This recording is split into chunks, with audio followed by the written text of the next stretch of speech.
Okay, I'm going to call this meeting of the zoning board to order. First, the meeting is being recorded, both for the benefit of our secretary to make minutes. Also, beginning tonight, we've been given a new tape recorder to use to upload the meeting, recording of the meeting to the Community Access TV website. So we'll be testing that out. I've got the instructions in doing it. In the meantime, Carol's still going to use the old tape recorder as well, as it make sure everything works. The first item on the agenda is 356 South Ave. And just so you all know, I spoke to the applicant and told them they didn't need to be here tonight because all we were going to do is procedurally continue the meeting. So at the last meeting, when we met on September 11th, we agreed to continue it and to give them a couple of dates when we'd be available for a meeting. And the date that they prefer is Wednesday, the 27th. You did post we've posted the meeting already, so we meet the open meeting law requirement for that. So I'll entertain a motion to continue the hearing for 356 South Avenue to Wednesday, September 27th at 7 p.m. Moved by Mr. Keenan, second by Mr. Andrews. All in favor? Opposed? Did you? Oh, you weren't sitting on. Yeah. That's right. That's right. Okay, 4-0 and one present.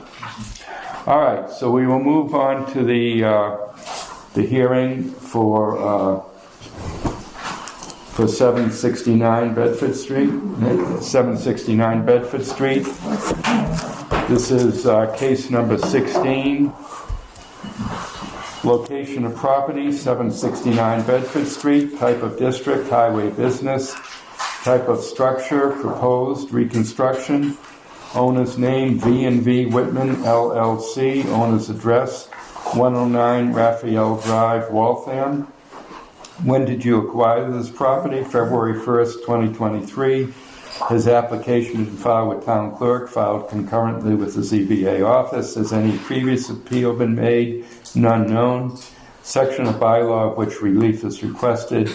240-15.4 marijuana business special permit and site plan approval. 247.2 site plan approval and 240-12.7 special permit. This case was advertised in the Whitman Hanson Express on September 7th and September 14th. Sitting on the case will be Mr. Keeman, Mr. Andrews, Mr. Kimball, Mr. Curran, and myself, John Goldrosen. This time I'll read the list of abutters. 746 Bedford Street Realty, owned by 746 Bedford Street Realty LLC. 753 Bedford Street, Ampol South Shore Enterprises. 764 Bedford Street, Frederick and Kathleen Kawa. 774 Bedford Street, Marilee Moscadelli. 782 Bedford Street, Tanika Coakley. 785 Bedford Street, Donald Knox, trustee, Bayberry Realty Trust. 788 Bedford Street, Sylvestre Civek and Betania Aparecida and Albino Almeida. 795 Bedford Street, Barry and Ellen Newman, co-trustees, Barry and Ellen Newman Living Trust. 798 Bedford Street, Dennis and Charlene Hill. 811 Bedford Street, Brian and Sue LLC. 90 Star Street, Michael and Alyssa Soper. 100 Star Street, Lewis and Jody McDonald. 108 Star Street, Timothy Barry, trustee, Barry Family Irrevocable Trust. 249 Temple Street, David Field, trustee, 249 Temple Street Realty Trust. 281 Temple Street, Nicholas Loring, trustee, 281 Temple Street Realty Trust. 195 Warren Ave, John L. Jr., Jessica Lynn, and John Leo III Morris, and Lisa M. Donnelly. 198 Warren Ave, Dennis Cookson Jr., 204 Warren Ave, David and Mary Bird Henderson. 205 Warren Ave, Louis and Karen McDonald. 211 Warren Ave, Richard Burns. 214 Warren Ave, Roberta Mineta. And 230 Warren Ave, Paula Callahan.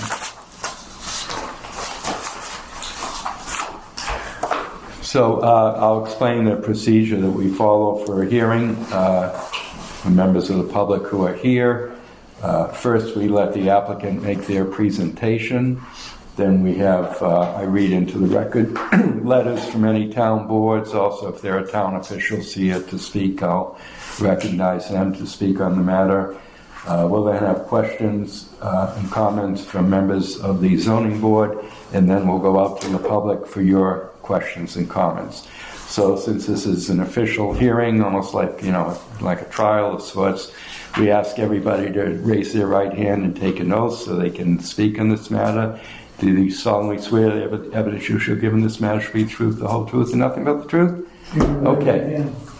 You didn't raise your hand. Oh, right now? I think that before we speak. Okay. I didn't realize we were doing that at this moment. All right. We're all set. Okay. I'm going to suggest... I'm an attorney, so I everything... Yeah, he better. I'm going to suggest that you turn that... State law says we have to. Oh, no, I didn't realize we were doing that now. Yes. Yeah. I'm going to suggest you maybe put the board over there so it's visible to the audience, because we've got copies of the set of plans here. So, you're all set. Okay. That's it.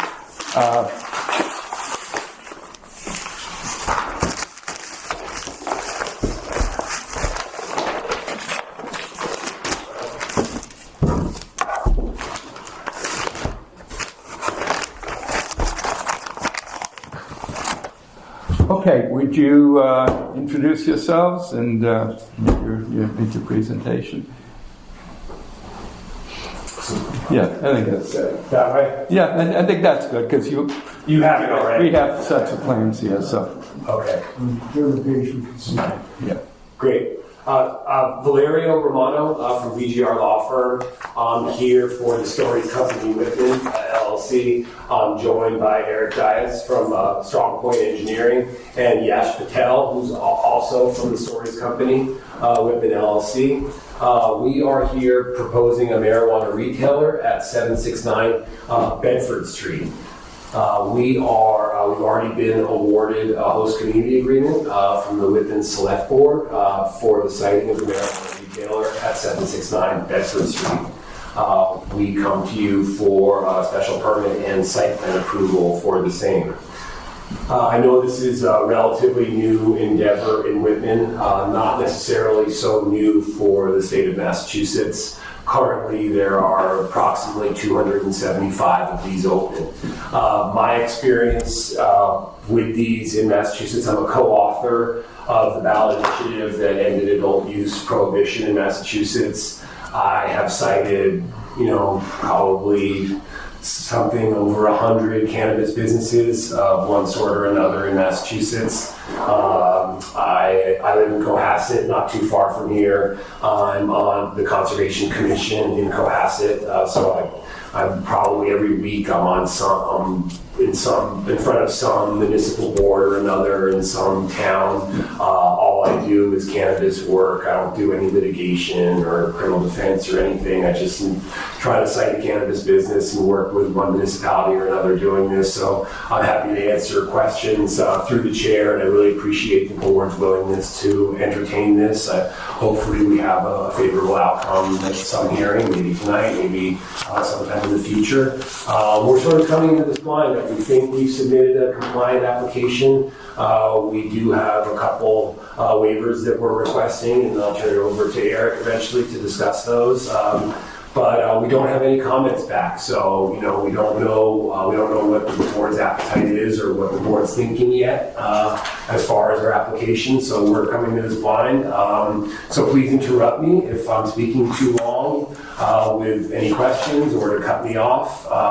But I will quickly run through sort of what our plan is and what we're looking for and what we propose. So a marijuana retailer, there's no cultivation, no product manufacturing, just dispensing.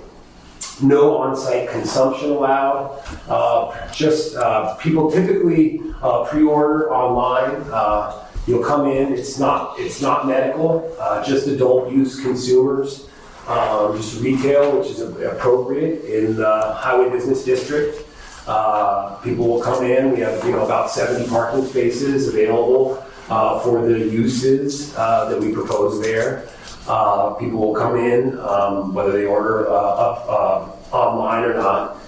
They'll come to our site and they'll come in, show their ID from the outside, come into a secure man trap or Sally port area. They'll come show their ID outside, be buzzed in, when they'll show their ID for a second time. And Eric, do you want to show quickly the internal site plan?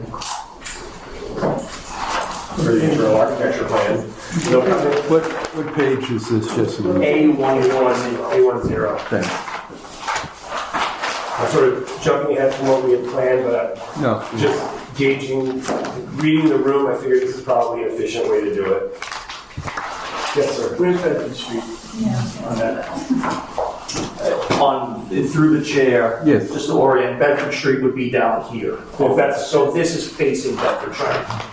is that all right, Chair? Yeah, and this is the former Jamie's property, right? Yes. Just to orient it. Okay.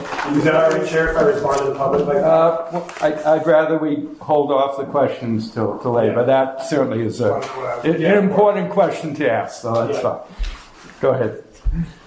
So you'll come in, the public will come in, and this is a sort of secure vestibule man trap area. And they'll show their ID briefly out here, either digitally or to someone who's outside. And in here they'll show it again. They won't be able to come into the secure sales floor yet. They'll show their ID here to a security agent where it will be scanned through a secure digital scanner to make sure that they're actually 21 years of age or older. And they'll also be visually looked at to make sure they're not inebriated or otherwise impaired.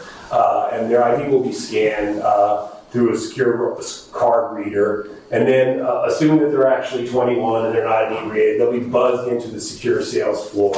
At which point they'll be met by somebody who will discuss with them their options for purchase, what forms of cannabis there are for sale, and they'll be able to look at price lists, and then they'll be able to make a purchase. Typically, somebody's only if they hadn't already pre-ordered online, in which case they'll be able to go to a counter and just pick up their purchase and only be in there for a couple minutes.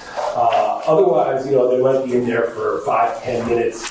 People aren't really in these places on average any longer than 15 minutes. Really, they're usually only in there for probably about 5. They'll at the time of purchase, they'll show their ID again. So somebody, when they've come through this place, they actually have their ID checked 3 times. Unlike a liquor store where, somebody will use a fake ID, buy liquor, have their ID checked maybe once and sometimes it's a fake ID. Here they've had their ID checked 3 times by the time they make a purchase, and then they're actually required to leave. No on-site consumption whatsoever.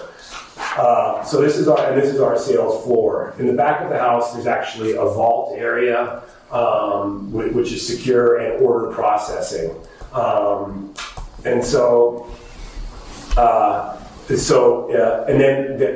Like I said, then they're asked to leave the property, no on-site consumption. So that's sort of the way the customer interacts with our facility. And Eric can talk more about parking and traffic and the way the rest of the site plan works. I just wanted to briefly discuss that, and I'm going to turn it over to Eric, our engineer, for the rest of the presentation. But I wanted you to get an idea of how the facility is secure and the way it works for a customer coming in and out. I just want to think about something else that you might want to know from a customer perspective. So I think that's basically the way it works for a customer, and the way security works. Eric, where do deliveries come in? Sure.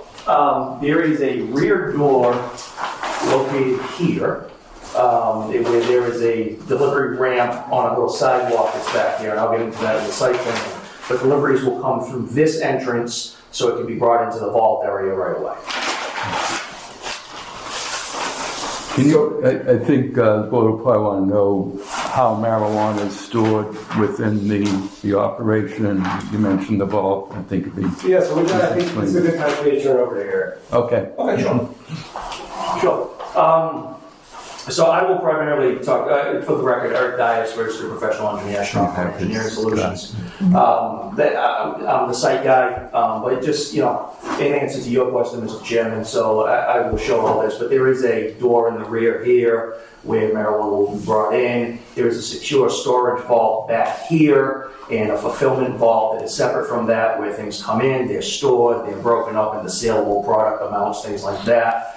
And they're stored back here until they're called up to be picked up at the point of sale here, where you'll see kind of in the middle of the page, there's a notation of a roll down shutter. Everything goes in through there, comes out of the vault area through there, back behind the point of storage to the Point of sale. Yeah. point of sale, to the customer, and then they exit back out.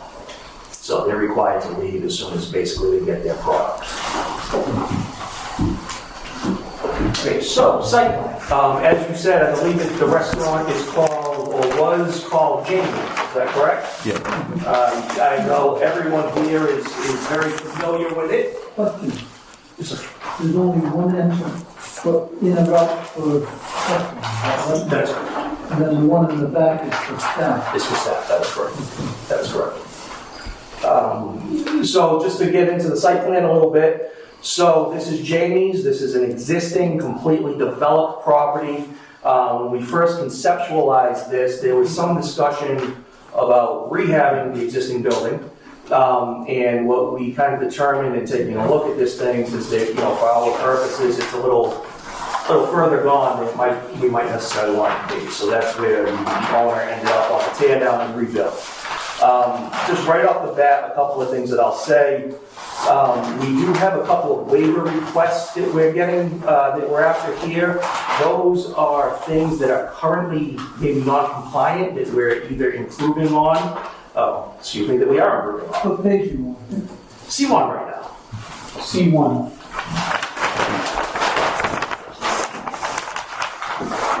C1 is the existing conditions plan.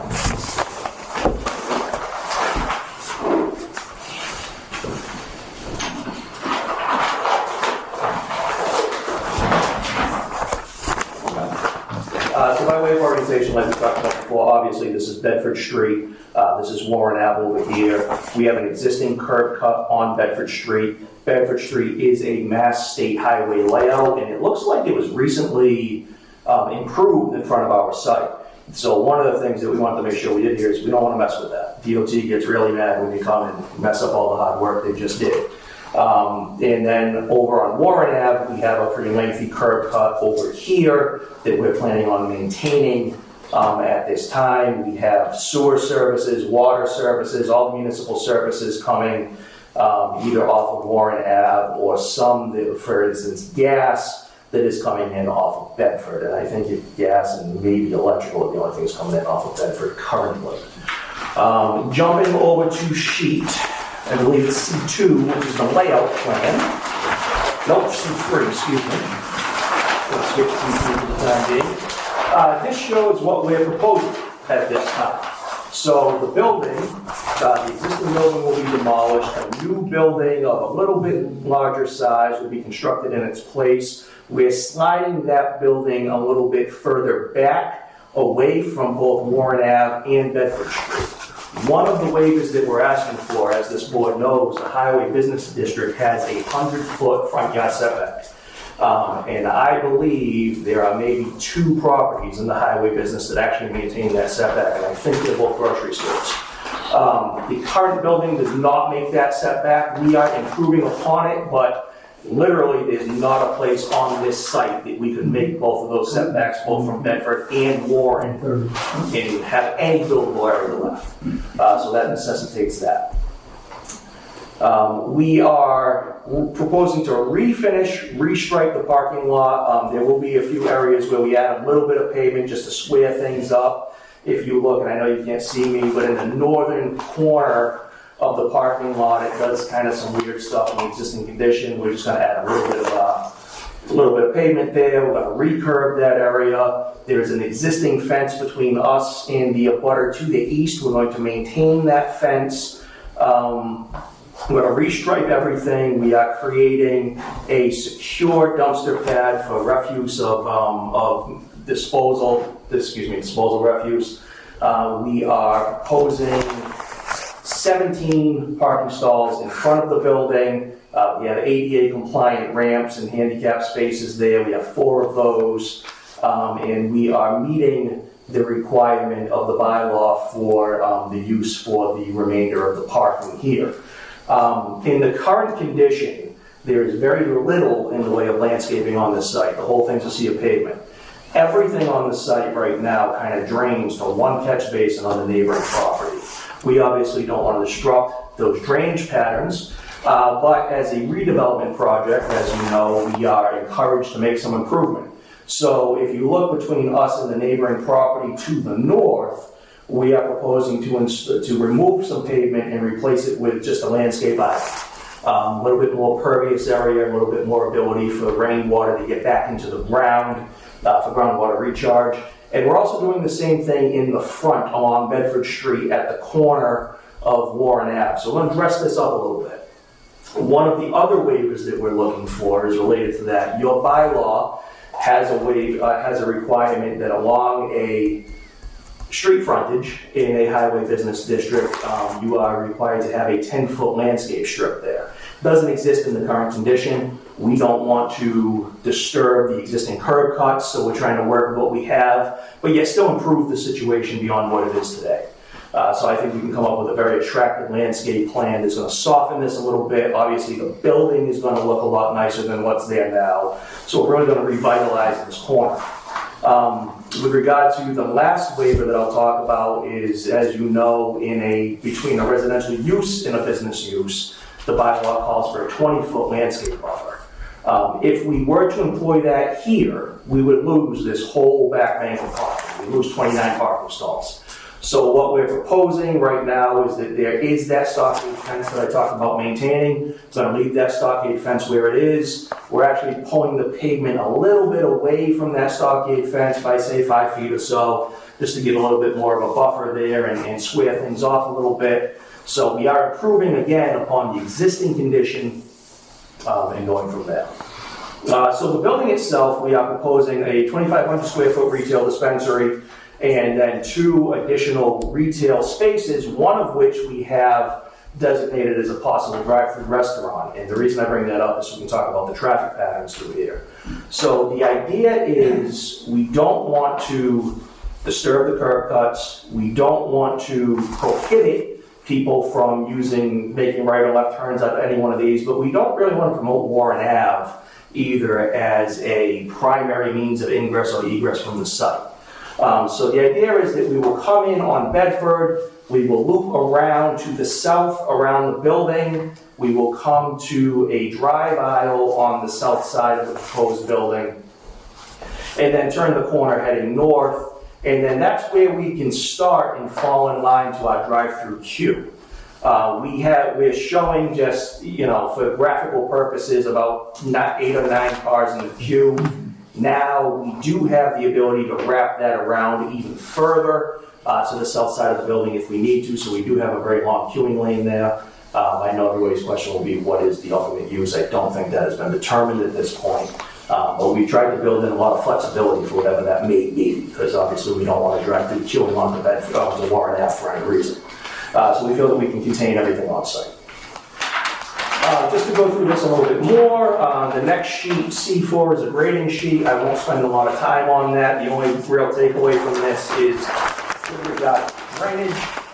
We are maintaining the current stormwater patterns to the catch basin that you see on the property to the north of us. We are at the same time eliminating some paved areas, so we're going to be increasing groundwater recharge and things like that just as a result of that. And then just to jump to C5 real quick, again, I won't spend too much time on this, and until we get into construction plans, some of this is a little bit preliminary, but we are showing a proposed sewer connection to the existing stub on Warren Ave. We have built in a grease trap in the event that restaurant use does come to life, so we'll be prepared for that. And then other than that, we're just jumping off existing utilities, and I don't believe we have a need to cut the street on this. I believe at the worst case, we might be coming into the sidewalk a little bit on Warren Ave, and really that's about it. So those are the finer points, just an overview of the site plan. Glad to take any questions that you folks have and get into any more detail, but instead of just ramble on for now. Okay. Do you have anything showing what the building will look like? We do actually.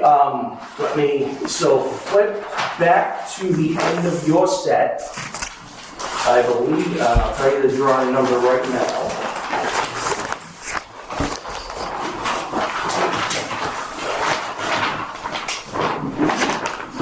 A20, Yes, A20. next to last sheet. Yep. So that gives, the A20 and the following sheet give the sides of all 4 sides of the building, the elevation, but really the front elevation is what everybody cares about, right? That's where the decoration is, so to speak. We got the parapets in the front, just some generic signage for now. Obviously that will get worked out. We've got some nice kind of almost village down lighting on this.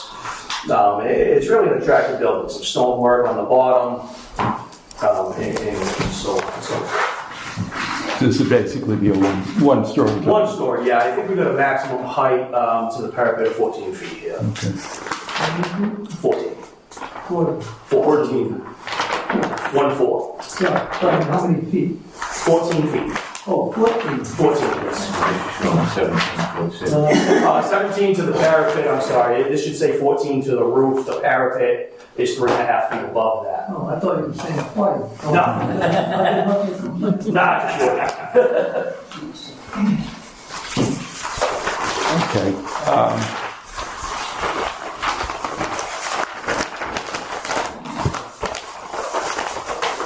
All right, well, let me read letters into the record from town boards then, and then we'll have questions from members of the board and comments from any town officials. The only letter I think we received is from the Board of Health.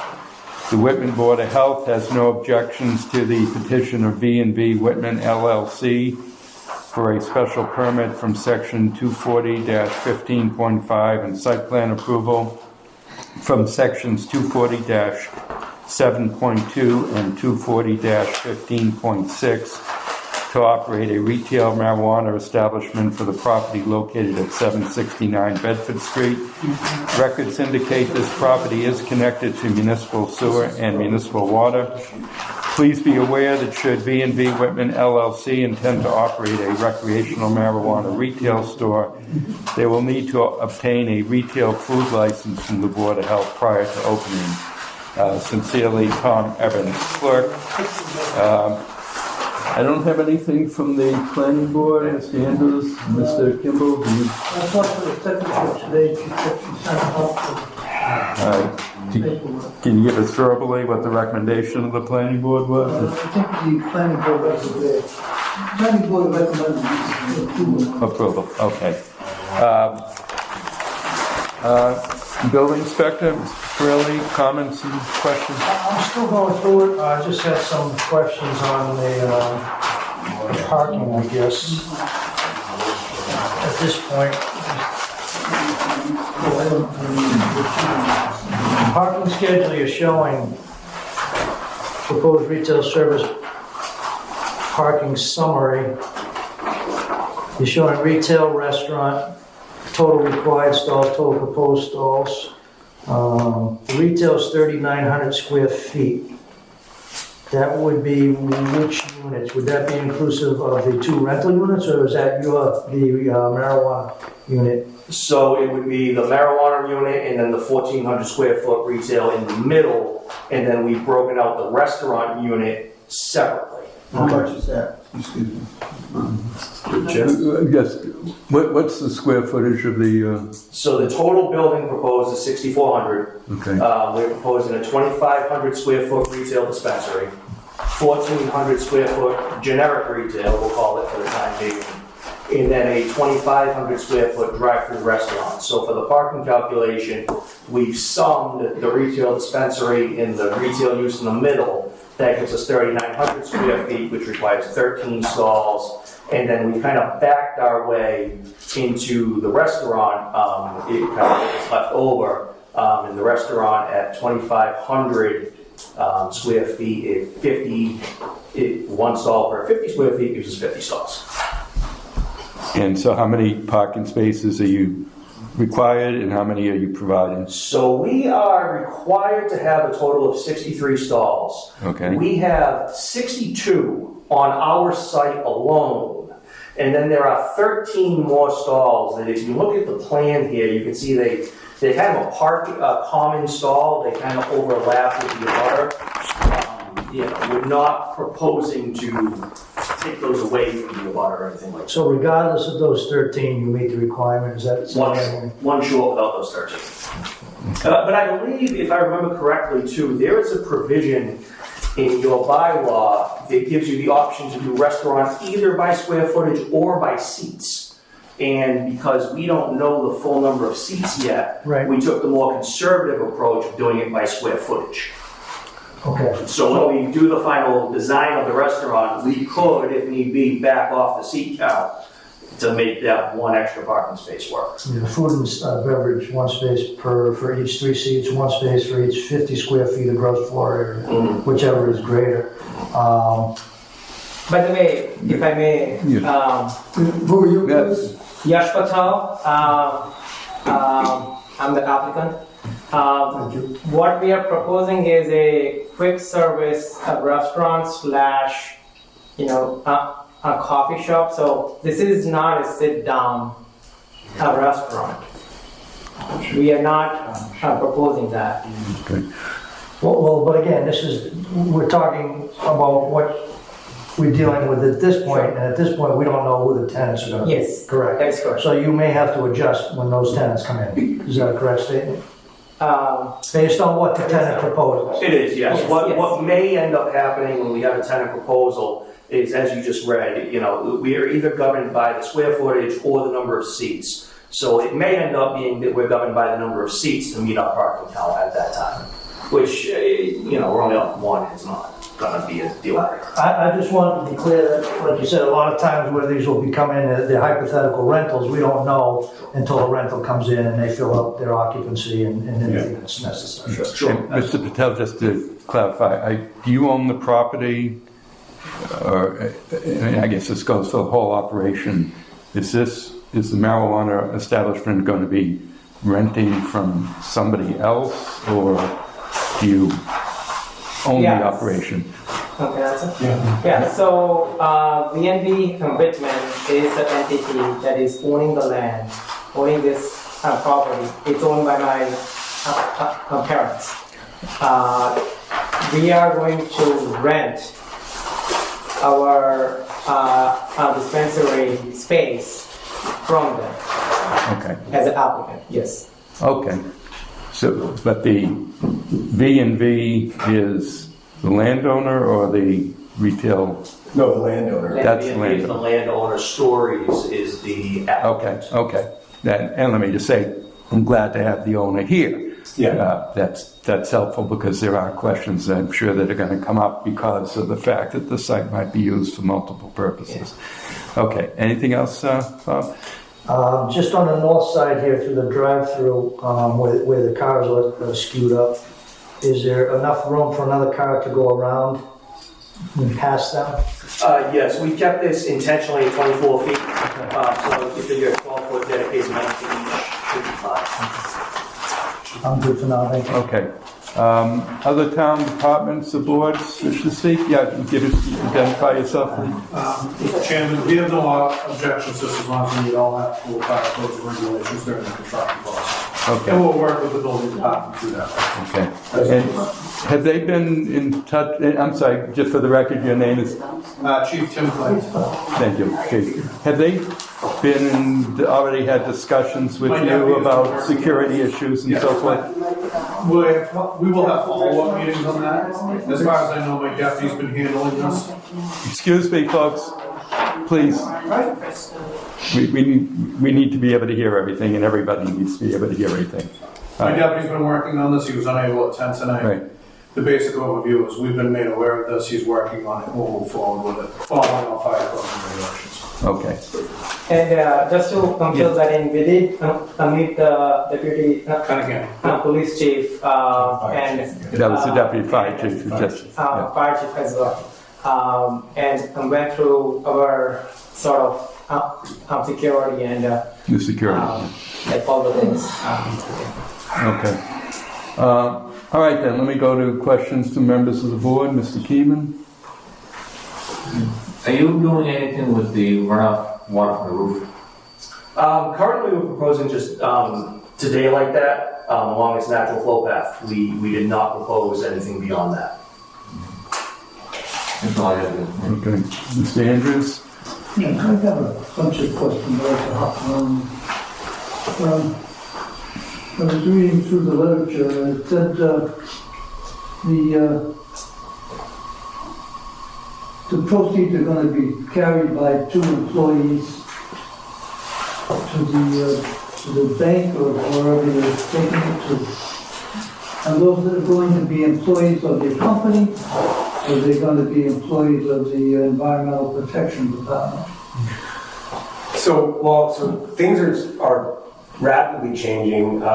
More than half of proceeds are now via plastic. Debit and credit is becoming more prevalent now. But there's a third-party cash transporter that typically takes it. So it's a third party that takes cash. But although now, again, these companies are now starting to carry their own cash. So your own company can carry their cash. So it wouldn't be the... So you wouldn't have a Brinks truck or something coming? there is a third party. It's not a big truck. It's an unmarked car that will come and carry. But will they be employees of the company that is... We can bring our own cash to the bank. Yes. Okay. In the agreement you signed with the town, it says the hours could be 7 to 10, all 7 days of the week. Would you be able to take Sunday and put it down to 6 p.m.? So the thing about the hours of operation is we want to have maximum flexibility for our hours of operation because we would like to make sure that customers don't go to the adjacent town and thereby having Whitman lose out on cash, because basically Whitman's getting a percentage of our sales, That's right. and so That's all the towns getting. yeah, and so if we're not open, but the next town over is open, then Whitman's not getting that money because the customer's going to the next town over. Right, so I opened one in Rockland, I opened one in Marshfield, and I'm opening one in Whitman. And so these guys are my favorite clients, right? Although I sort of really love Well, them. the thing is the liquor stores close at 6 p.m. Yeah, so I mean, So why can't these places? and so the other thing that I'd like to say on that is, This is on Sunday. the other thing I'd like to say on that is I don't want to get into a fight between the zoning board and the select board, right? So I would this is an agreement that these guys signed with the Board of Selectmen in Whitman. I would not, whatever you guys decide as municipal boards, I'm not going to get in the way of, right? So if the agreement that the select board executed with Uma Flowers Whitman, whatever that is, and whatever the zoning board wants, Uma Flowers Whitman to do, I certainly don't want to get in the way of that. So, Well, also, I'd like to see this, they could go from 7 in the morning, that seems kind of early. They're not gonna open at 7. I don't think they're gonna wanna open before 9 AM. No, I mean, I have no problem with you having a nice business, but I think, like where the liquor stores are only open at 6 p.m. I think that appears to be more dangerous for people than this stuff. Oh, absolutely. So if they can close at 6 p.m., why couldn't you? This will be only on Sunday. I think the Or at issue, the very least, bring it from 10 p.m. to 8 p.m. at the very least. 10 AM to 8 I PM mean, instead of being open till 10 p.m., 8 p.m. on Sundays. Yeah, I mean, so like I said, I think it's just about maximum flexibility. I mean, you wanna close at 8 PM on Sunday, I mean. Yeah, so say for example, our sister company Uma Flowers in the Pepperell, which is operational for the last 2 years, we close on 6 p.m. on its Sundays, but that's what most of the businesses in the Pepperell as well as adjacent towns do. So it makes sense. As Val said, we just want to make sure we have a maximum capability, but I'm happy to close at 8 p.m. on Sundays, yes. All right. And I don't think any of the 275 cannabis shops that are open, they open at 7 a.m. Yeah, I don't think any I of don't them think do. any of them. No, but that's the agreement. It's just about flexibility that. And the selectmen, we can overstep the selectmen when it comes out. And even the select, I believe the host community agreement says 7 a.m. to 10 p.m. unless the zoning board, dictates otherwise. Okay. So it's a subject for discussion. Yeah, let's close at 8 PM at the latest on Sunday and Right. potentially, okay, great. Okay, then, on this is gonna be a green area, is that right? That is correct, yes. How close is this coming to the Christos and the candy store? So right now, it's off of that property. I don't have an exact measurement, but if I go by scale and I'm ballparking here, it looks to be about 100, maybe a little bit more feet away from the entrance to the store. Right, but I mean, in other words, you're not gonna be infringing on their right? No, in fact, we made sure that we didn't touch any of their parking spaces. All right, now, would you be look favorably on maybe putting some kind of a fence between your property and their property? Because there's a lot of kids that go into that candy store. I understand And that, sure. I've spoken to some people that are concerned that people could be coming out of your weed place and getting stuff and giving it to kids, like they do alcohol. They were wondering if it would be possible to have some kind of a fence. It could be a wire fence, it could be a stockade fence, or whatever you think might help. All right, definitely a conversation to have. Because, you're gonna have the green area anyway, so you're not gonna be going. We'll put a fence up there if they want us to. I don't think anybody was gonna wanna give cannabis to the kids, but we would absolutely. You never know though, because there's a lot of young people in there that's over 21 that buy stuff and give them to kids. We will absolutely put a fence there if the candy store folks I mean, would like us this to. is just a possible, prevention. Yeah, no, I get it. I mean, I remember when I was growing up, people would stand outside, kids would stand outside liquor stores and you had people to buy them beers and stuff, There's a lot more scrutiny in these cannabis places, there's cameras outside, and it's like much more like sort of security oversight, the security agents like watching and stuff, like super much more diligently than there ever was. I have 3 boys in the school systems in Mass, and I know it's a lot easier to get cannabis in schools than it is to get beer, but we will absolutely put up a fence there. Yes, I just talked to the owner's rep, and we'll do it for sure.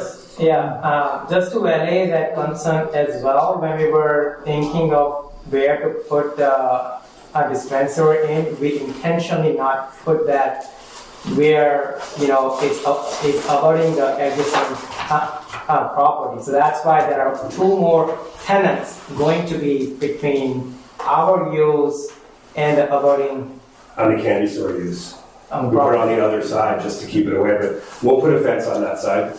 Sure. I think that's a good point. That's a thoughtful point. I think, I don't know about the rest of the guys, but I was under the impression we were gonna have one business in that building and we're just gonna be the weed stuff. We weren't gonna have other businesses there. Yeah, we'll put a fence there to No, combat but this I'm just concern. saying, I came in here assuming that you were just gonna have one business there. You're gonna have three businesses.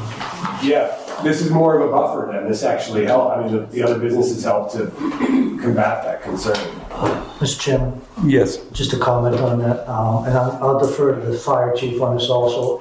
That area, inclusive of Christo's and the candy store, is that all paved as one parking lot It is all altogether? paved as one parking lot. So if we do something like that and do put a fence up, I want to make sure that we're not impeding any kind of emergency ingress or egress for any kind of apparatus that may need to go in there or whatnot from either Warren Ave or Bedford Street. Absolutely. No, absolutely. In fact, in the existing condition, there is a drive aisle right here. I would imagine for fire safety purposes, we're going to want to leave an aisle open so a truck can come in, come this way, and back out to the One wall. turning happen. Yeah, so it'll, yeah. So can we make a proviso in whether like putting the fence in would be contingent on our ability to do so with? Oh, yeah, I mean, you know, Yeah. safety's gotta come. Yeah, so making it so public safety would be, our ability to do so. Even if you could only put a fence, you know, in the immediate area where, you know. Okay, Yeah, I mean, you gotta have safety first. okay. I mean, I'm the first one that said, no, don't put anything.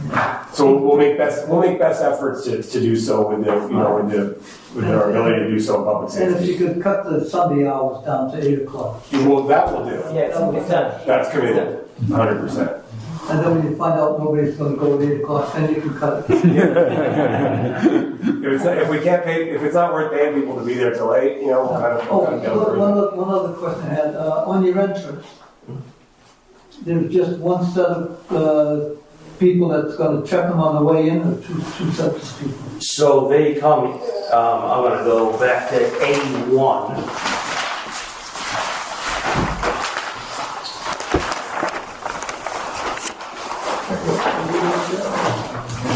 They're reviewed electronically or video-wise from the outside. And then once they get on the inside that man trap or secure vestibule room, then they're reviewed in person in that room. All right, so they're gonna have two human beings checking. Yeah. There's one person in that room. Like they're sitting behind a desk in that room, and there's a person sitting behind that desk. There's just one security agent. Okay, And that person is background checked and whatever. There's nobody with a firearm or anything in there. The only people with guns are law enforcement that works for Whitman. There's nobody, but there's a security agent who's trained, who's in there. okay. Yeah. I think that's all I All have. right. Okay. Mr. Kimball? There are a number, well, first of all, I appreciate the new building, because I didn't think the other building could work at all. So that's a positive.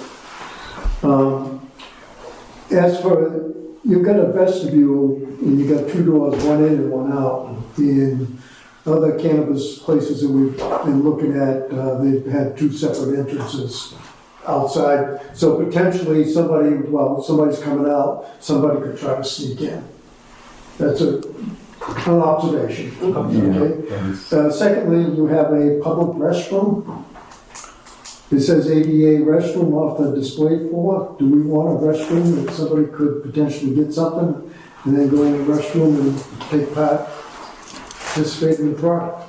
So a couple things. To your first point, as far as sneaking in, so there is that secure vestibule area, right? So you wouldn't be able to sneak in because the exit only lets you in the secure vestibule. So you have to sneak in the two doors, right? No, well, you got two doors from, can I open the door to the outside of the building? These two double doors here. But then you'd only be in the man trap. Right. He's saying if somebody's on their way out, Now, I They can could see- keep their door if open. someone And let comes somebody in to come in. rescue you, they can just go right in without a security check. They could, I understand what you're saying, but I think what Val was saying is that if somebody was walking out and a kid tried to run right in there and before the door shut, is what you're saying, Yeah, basically. I don't think they'd make it past the secure vestibule, because then they would need to be, No. The door is open in the secure vestibule. The guy's coming out, I go in, sneak it so behind. you would need both doors to be open in that. No, case, right? just one door. You just So can't. you're saying you're already in the vestibule when you're trying to run it? Right. Gotcha. Yeah, I mean, there's scores of dispensaries. These are all camera, there's a security agent watching the cameras, and you still wouldn't be able to purchase anything. You have your ID checked, and you'd still have to purchase something, in the dispensary, right? Because, and you wouldn't be able to purchase anything because you'd have to have your it would be a futile effort, right? You wouldn't be able to get your hands on any product. I guess you'd be impermissibly in a dispensary, I suppose, you wouldn't have access to any product, That's a point I bring up. Yeah, it's true, yeah. In the restaurant. And then, the restroom, you're required to have a restroom in the dispensary. I don't think the other ones that applied for us had a restaurant. I They took think- over to the public. I think all these dispensaries are required to have an ADA restroom. ADA for the employees. No, every dispensary I've opened has a restroom. Okay, I don't believe that is happening. I think they do. It's not required to have one for customers use, but they can let customers use it as long as as long as it's accessible.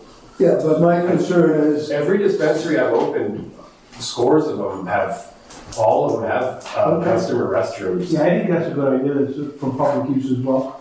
yeah, Is there but, another one in the back? yeah, there's one in the back. I'm pretty sure. No. No, Well, you've got, The employees do. Yeah. you have two side by side, right? Right. One for employees and one for, So one accessible from the floor and one right. from the back. I mean, if you don't have a customer restroom, I think that I could look in the regs real quick, but I'm pretty sure all of them have customer restrooms. Okay. Thought? I think it's a regulatory requirement by the Cannabis Control Commission Well, to. if things were consumed there, it would be a requirement, but if there's nothing consumed, Right. it's not required. That's according to the plumbing code, but The Cannabis Control Commission has funky regs. I think it's a good idea. I don't, because somebody could pick it up at the counter and say, well, I gotta go quickly. But no, most of them have a sign that says no product allowed Well, past hey, this it point. says no product, but boys are boys. Yeah. What's your intended occupancy, full occupancy when that's up Do and you have running? the code? That would be the code compliance guy at construction, right? I'm not sure what I'm just curious, since we're talking about bathrooms, if it's going to require just one unisex, or if it's gonna require a male and a female based on occupancy within the plumbing code. That's the plumbing inspector's call, Yeah. but that'll be brought up. Yeah. I don't know I have the code compliance. I have a concern with the drive up there, but that's, now you're saying at the end of the drive up, on the north end of the drive up, there's a retaining wall? There is a small retaining wall there, yes. We had to, without it, it starts to get a little steep because we're taking an area that slopes this way currently and we're flattening it for the pad. So we've got a short retaining wall there. In fact, if you go to sheet C4, we've got some top and bottom of wall elevations there. At the building, it's less than 2 feet tall. So a short wall. At the building, it's less than 2 feet tall, and then it kind of wraps around, heads back toward Warren Ave, and it just kind of blends into a curve at 6 inches. Are you gonna have all new pavement, or are you gonna mishmash what's there? If you go to sheet C2, it's a demo sheet, and it shows the limits of the pavement that we're going to remove. It's a fairly substantial amount just because of the site work that we're doing. I'd say 60% of the pavement on this site is coming out, and the area that will remain, we would just end up seal coating and restriping. Okay, I would like to see it all new, but it's my opinion. Now, the location of the dumpster is Yes. closest to the residence.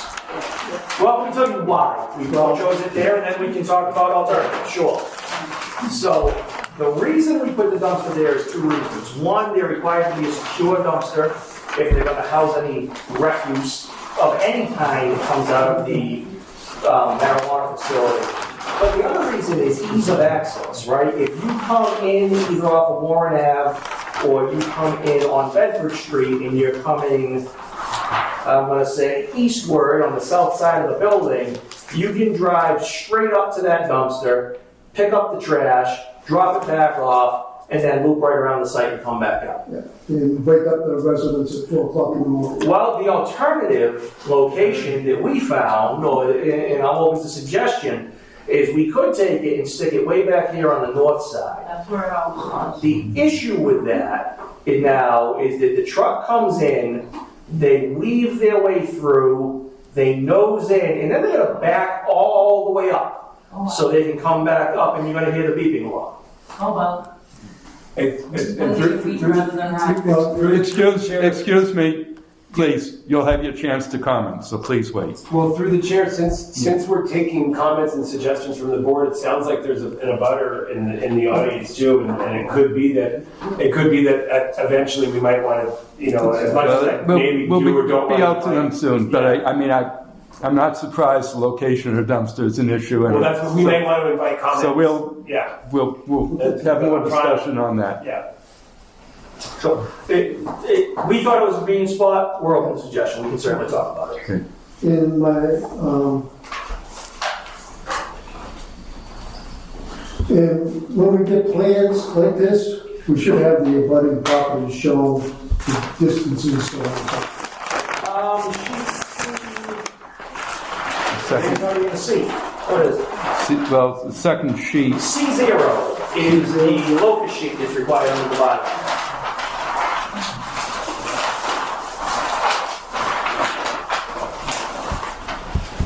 And shows everyone. It shows all the properties within 300 feet.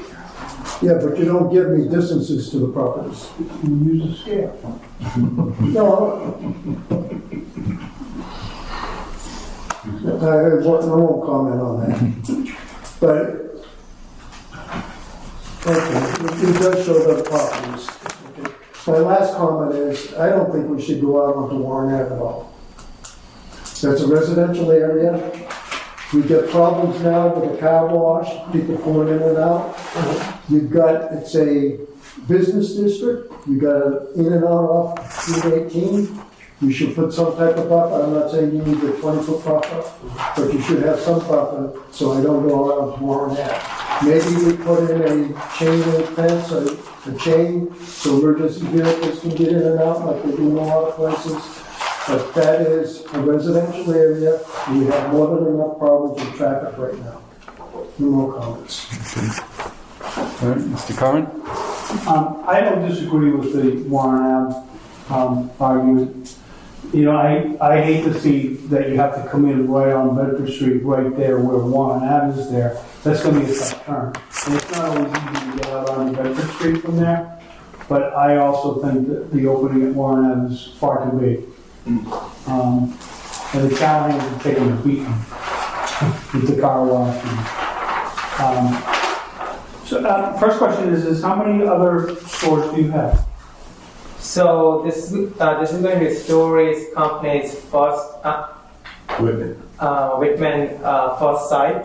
Our sister company called as Uma Flowers. That's in Pepperell? That's in the Is there any Pepperell. others? Yes, Uma Flowers is opening the second retail in Lunenburg. It's done through the construction, passed the inspection by the state. We have the certification of occupancy from the town, and it's anticipating to open in a few weeks. That's the Pepperell one? That Lunenburg will be open just, Is Pepperell open now? yeah, it's been open for 2 years. And how's it working out? Works pretty well. We have a letter from the police chief saying there's absolutely zero problems. And the town administrator also has written a letter saying they love us. Whereabouts in Pepperell is it? It's right on Tarbell Ave. It's like sort of the main corner of Pepperell. Okay. It's like right there. It's just really. Is there lots of lessons learned from that one? I think some. I mean, they learned how to run it. We opened that one together. I'm sort of real we talk every day. Let's talk about drainage. Can you bring what do you have you done any calculations? So we have focused on maintaining the existing drainage patterns. We haven't gone as far as doing the calculations, but the summary of it is this. We are proposing to increase the amount of pervious surface on the site without changing the drainage patterns. So just by, and we can run the numbers, it's not an issue. But by de facto, basically, when you do that, you decrease runoff, you increase recharge, and you increase water quality volume, which is what we're after on any of these sites. So we do feel it's an improvement, and we can quantify to any degree the board needs. Yeah, my feeling is if you're tearing this building down, you have to do drainage calcs and you have to solve any problems or deficiencies that are there. Right now, it all kind of feels like it goes down kind of to the north side. It does. In fact, if you look at sheet C4, there's one catch basin located in that kind of corner of the candy shop property here at dusk. That collects everything on site from both properties. Everything Do goes. we know where that goes? I honestly do not know where the terminus of that line is. I do know that we've spoken with the prior landlord, and I believe we've spoken with the owner of the candy store property. Don't quote me on that.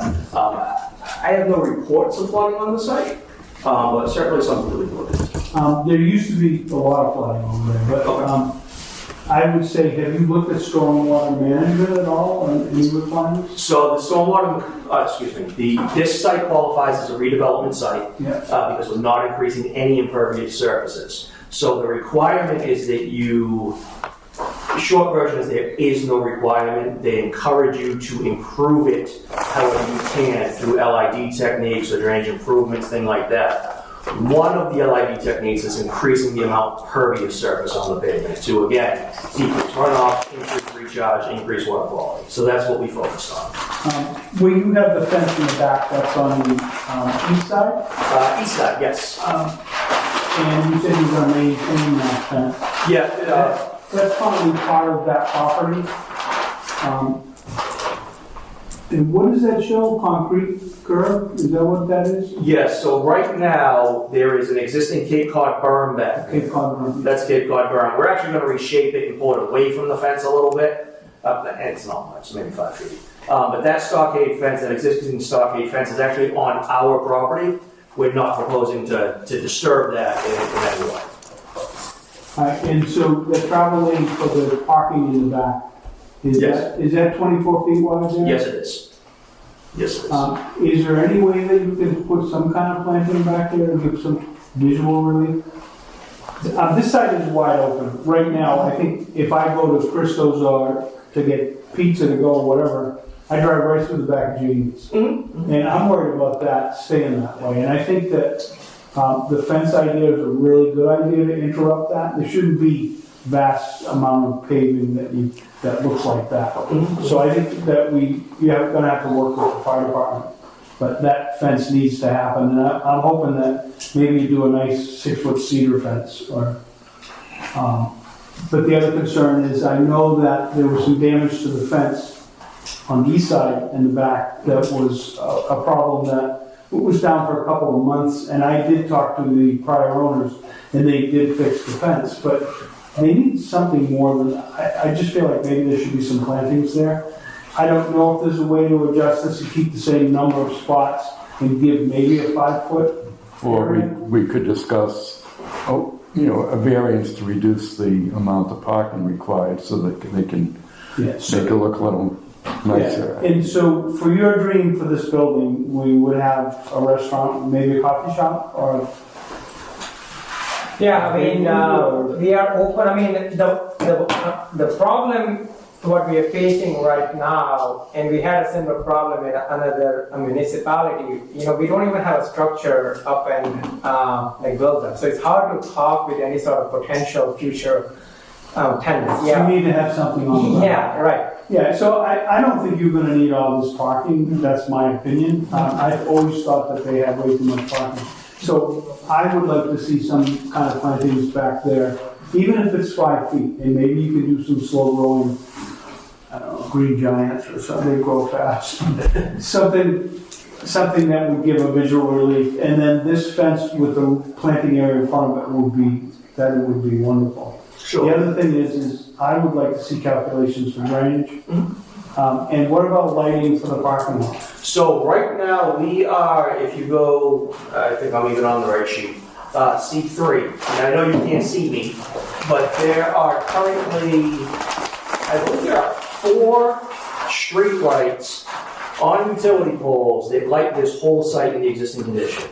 Our intention is to stay with that, to stay with the poles and the lights that we have there now.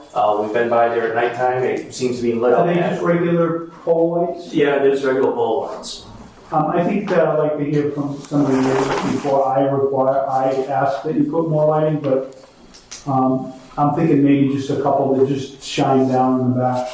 And, just to build off of that for a minute too, one thing that we've been successful with in other municipalities, some of these pole lights are old, right? The technology for lights have come a million years. So since these were installed, they gotta be 30 years old. But what we've been able to do is keep the same poles and just change the fixtures and re-angle them and things like that. And we've been successful with that. All the street lights in this town are now LED, so that's a good thing. Mm-hmm. But again, I'd like to hear from the neighbors about the lighting that exists there now, and if they would like that decreased or increased. So, and then as far as closing off Warren Ave, I know that that's a difficult thing. But I'm going to wait and hear what the abutters have to say about that. That's all I have, John. Okay. I think some of the comments that go to the point that since you're redeveloping the site, this is a chance to really improve it in a number of ways besides having a new building there. Reducing the access from Warren Ave or eliminating it or doing something with that is one. Creating buffer landscaping is another. So I think, and the lighting issue, which again, I want to hear what the neighbors have to say, but I'd rather see as little as possible consistent with whatever the Cannabis Control Commission's regulations are for sufficient lighting around a facility like this. But I think, reducing the lighting is certainly better to reduce the impact of whatever's on this site on abutters. Let me start, I think, with my most significant point. I have an issue with putting any kind of food establishment on this site next to a marijuana facility. That to me is, and just again, there's no proposal before us other than you're kind of leaving open what the use would be, and that's affecting some of the traffic patterns, it's affecting the parking calculations. But I don't know how anybody else on the board feels, but I just feel that having some kind of food establishment, even if it's fast food, it's still going to be at least walk-in as well as drive-through, is just getting too close to the idea of, if there's to be no on-site consumption on the premises, perhaps meaning the store itself, to me that also means it shouldn't be on the property as a whole. And it becomes too tempting to take oils and tinctures, things of that nature, not smoke marijuana, go out, go next door, buy some food, throw it in, and sit down, and bingo, we have our first cannabis cafe in town, which of course is not allowed. So I'd be interested to hear what the other members of the board say. Leaving aside, I believe a drive-through restaurant is allowed by right in this area. Is that right? Highway business? Yeah. So it would not be, other than for site plan approval, potentially, it wouldn't be coming back before us. So that's why I raise it at this time.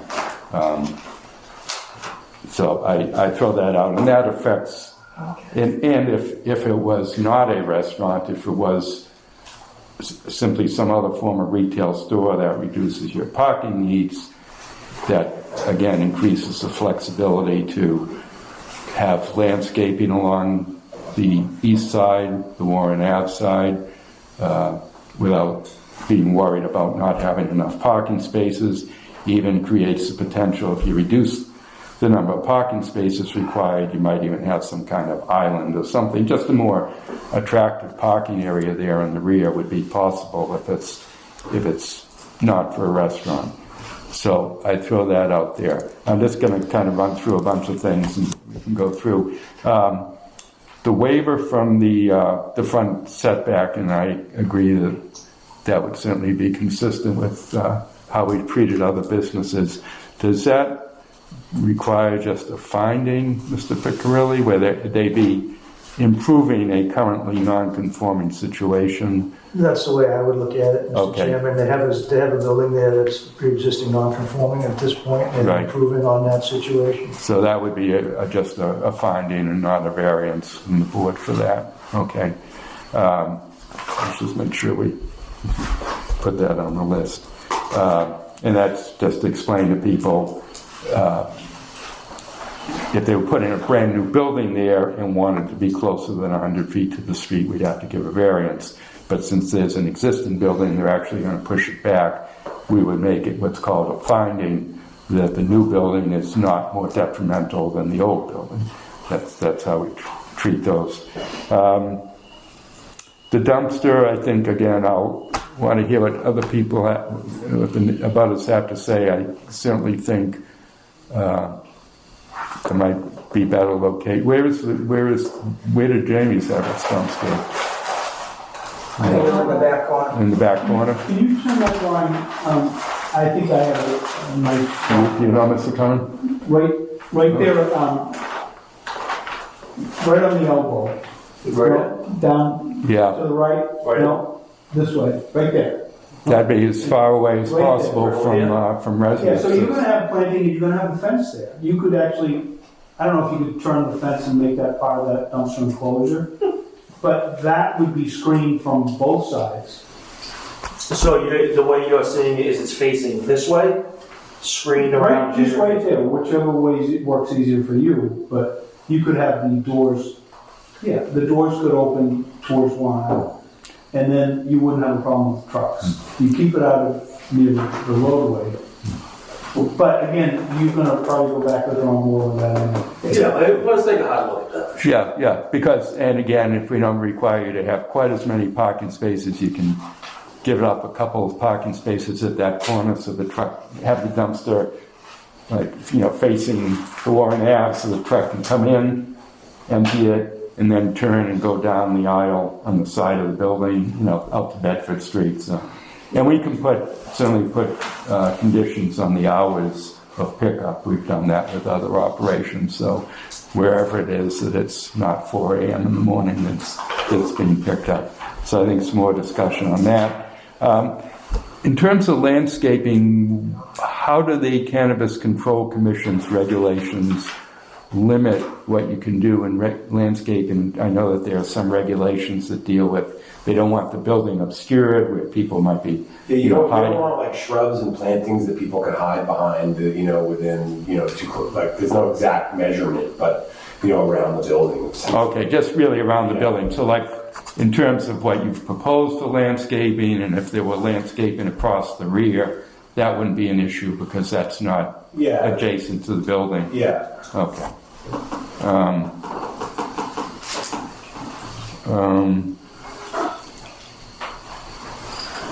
And just to confirm, the parking spaces are 10 by 20?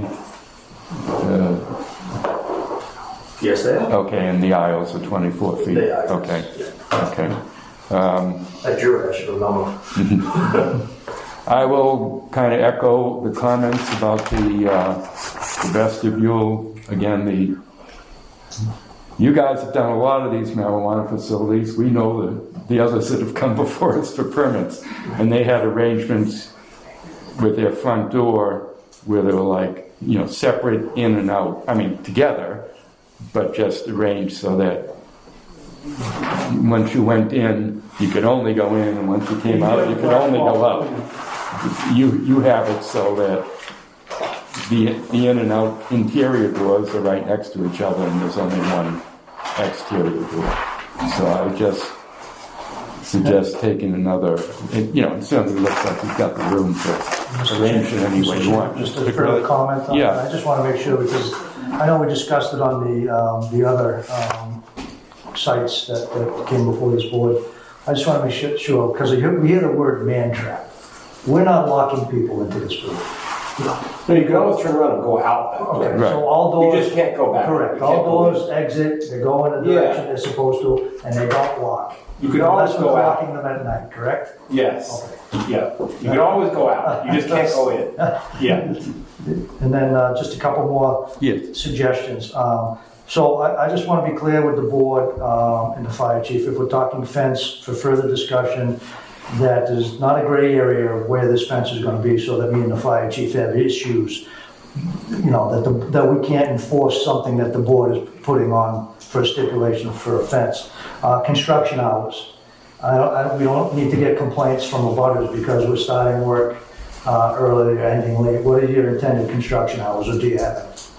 I don't think we've honestly thought I don't got to that that far point. ahead, but I imagine the town must have. Something- I would look to you, Mr. Picrelli, is, you know, what has typically been expected.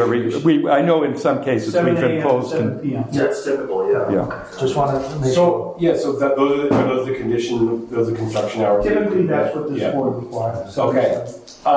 So I didn't know we had gotten as far with the fence yet. I know that it had been a preference, and I understood that. I thought we were going to sort of go back to the drawing board with the fence and talk to the chief and sort of, or Yeah. the chief's designee and look at the parking lot and see if the fence was viable. I understand that and I had talked to Yash, and we had no opposition to the fence, and we think we could budget I'm it. just putting it Yeah. out there, Yeah. like we Well, said, I want to.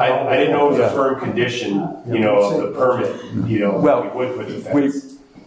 Whatever we decide will be a condition. I don't want Of to course. I'm not going to say, go talk to Christos and see what they want. It'll be a decision of the board. Certainly, where you have the landscaping alongside the building, there might as well be a fence there, and that isn't going to, the landscaping wouldn't impede fire department vehicles anyway, right? Right, Well, Chief? the It landscape, shouldn't. Excuse me? It shouldn't. My concern is the turning radius. If you put that fence too, but close to that building, I can't get engines and ladders on that. Okay. That's my only concern. All right, so that's still an issue, because you could always, if it's only landscape, you can always drive over it. Landscaping, correct. Yeah, okay. Then we start doing structure. All right, so let's bear that in mind, certainly. well, are you saying, Mr. Chair, are you saying that the landscaping would or would not impede the As vehicles? long as that's 24 feet wide, it's fine.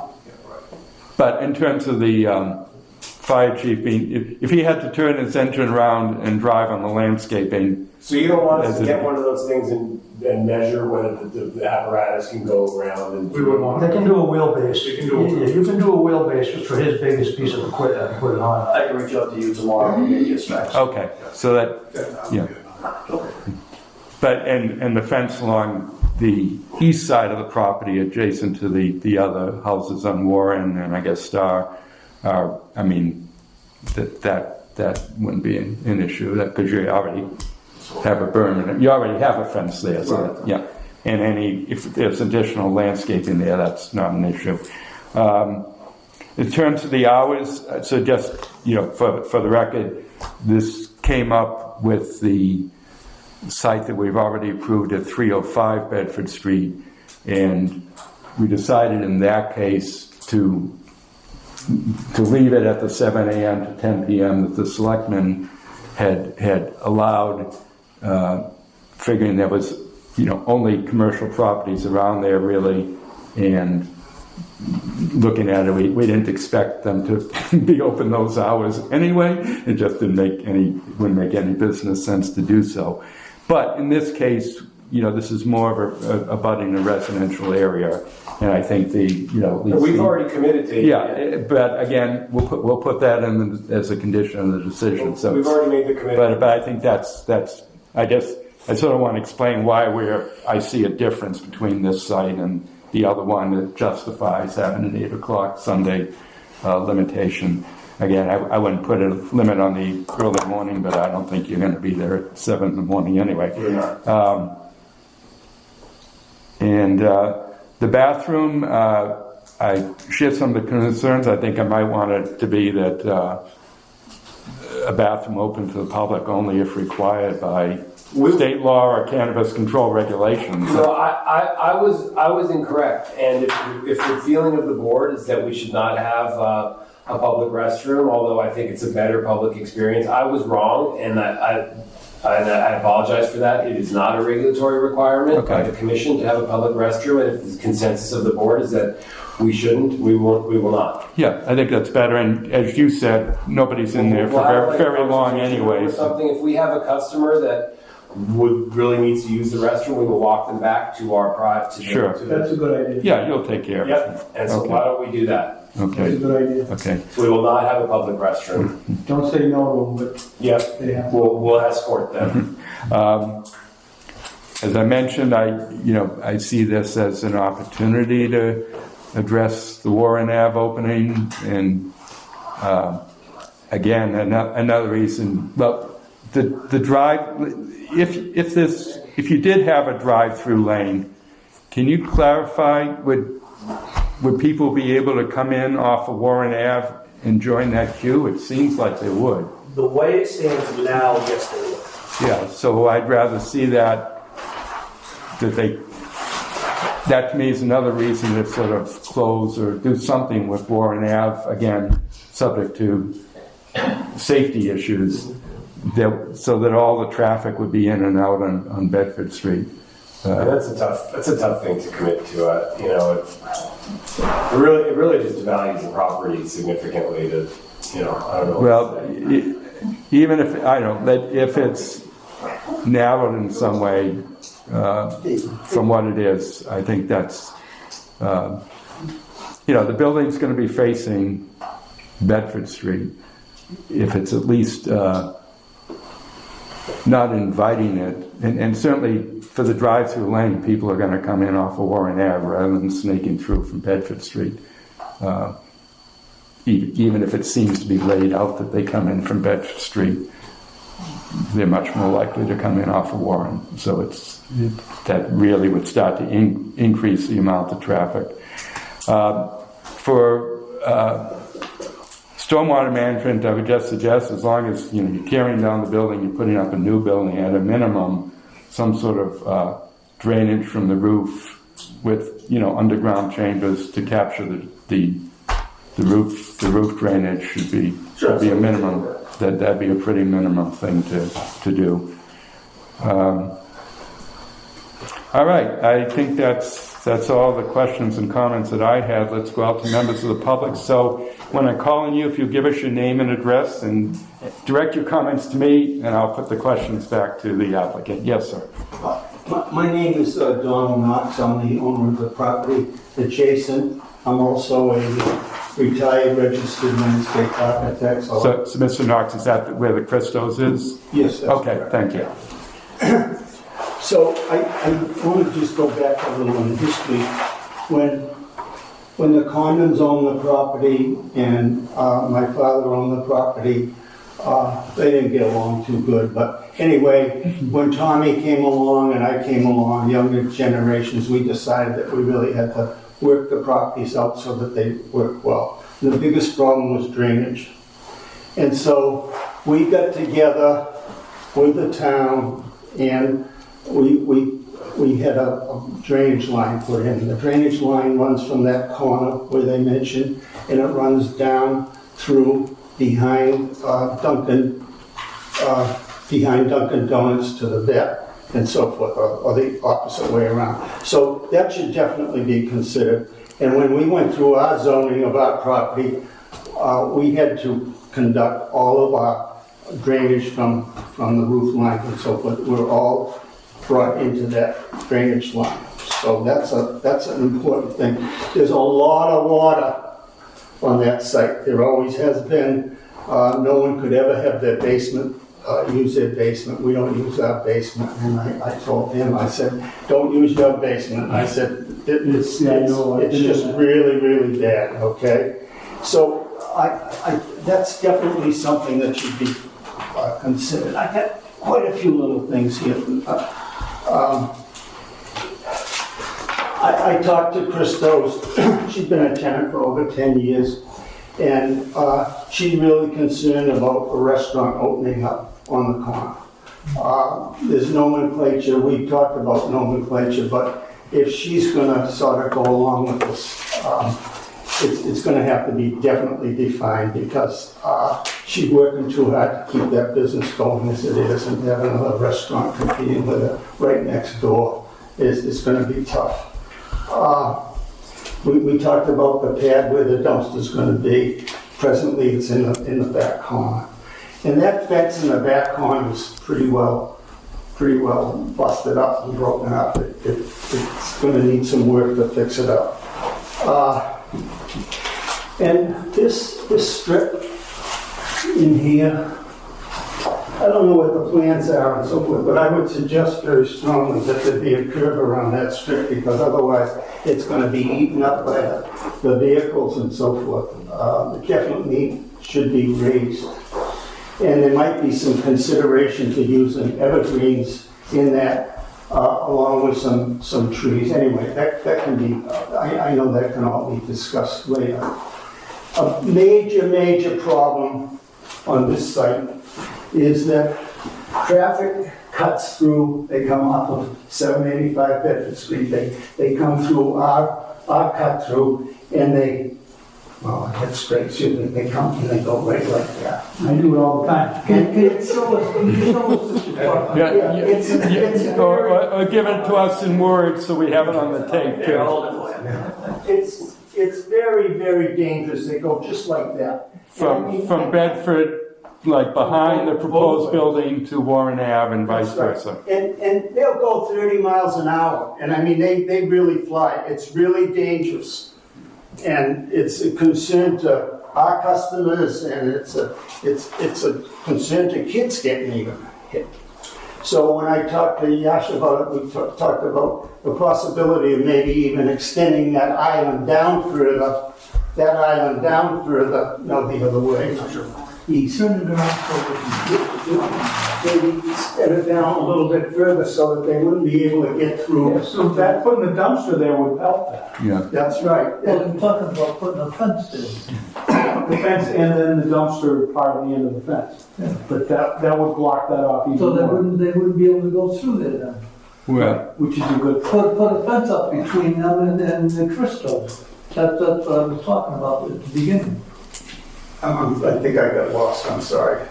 Well, when I first started talking, I said, I was writing notes down so fast, I think I I'd just... like to see a fence between this and where Christos and the candy store is. A fence there. Yeah.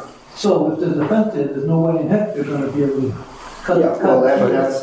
but does that cut, how much of the parking on the Jamies, to what extent do customers from your property use the parking on the Jamies What's going property? to happen right here? Well, that's parking for us. Yeah. But it's floating right now. So which way the cars, if this is all said and done, there's a fence right here. Our cars would go nice. So we need ballers here. Well, one thing that I'm concerned of is, well, two things. One, the reason there's not a curb here now is only because we are trying to maintain flow patterns. And keep putting a curb here cuts that off. But we can play with it. So you could do ballers instead. We could maybe do bollards here, we could also do curb stops here. One thing that I'm concerned with is right here, where this ends up to this bank of parking spaces, that's a drive aisle that I believe the chief is gonna need to get his equipment through here. So we may not wanna close this off. Right, but this gets closed off. Is there some way to put something here? We might be able to do something like that, Yeah, sure. so close this off so they can't come in and do that. Yeah. And then this could still be the dumpster spot. So, Mr. Knox, I was asking you, to what extent is the parking really shared between the two properties? You know, if the Jamie's property is fenced off from yours, does that adversely affect your property, or have you guys? Our original intention was, let's open it all up so that Yeah. when you're busy, I'm not busy Yeah. or whatever. So we just open up the property, and that's the way it's always been. Okay. But is there a lot of, I mean, when the restaurant was there, Jamie's was there, that might be a different story. Sure, right. But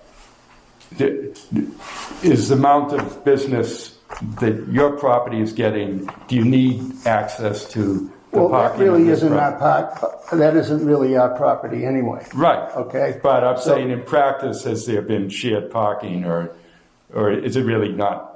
It's All right, open. so It's open. It's open, but if a fence or other bollards, whatever, are put there, that's okay? I don't think that's a problem. Okay, I just want to be clear on that. Okay, continue, sir. The pad for the dumpster, we talked about that, fence falling down. I don't quite understand what is the distance in here? What are the distances? You said, is this 10 feet? If I, through the chair, so the Yes. parking space is 20 feet long. Okay. And then 24-foot drive aisle, and Okay. another 20 feet to the parking Okay, all space. right. And is this your property line down here? too? This bold line is the property line, yes. Okay, I don't have any problem with that. Okay, I was wondering what the original square foot of the building was. The current building? Yeah, the current building. Yeah. They have that.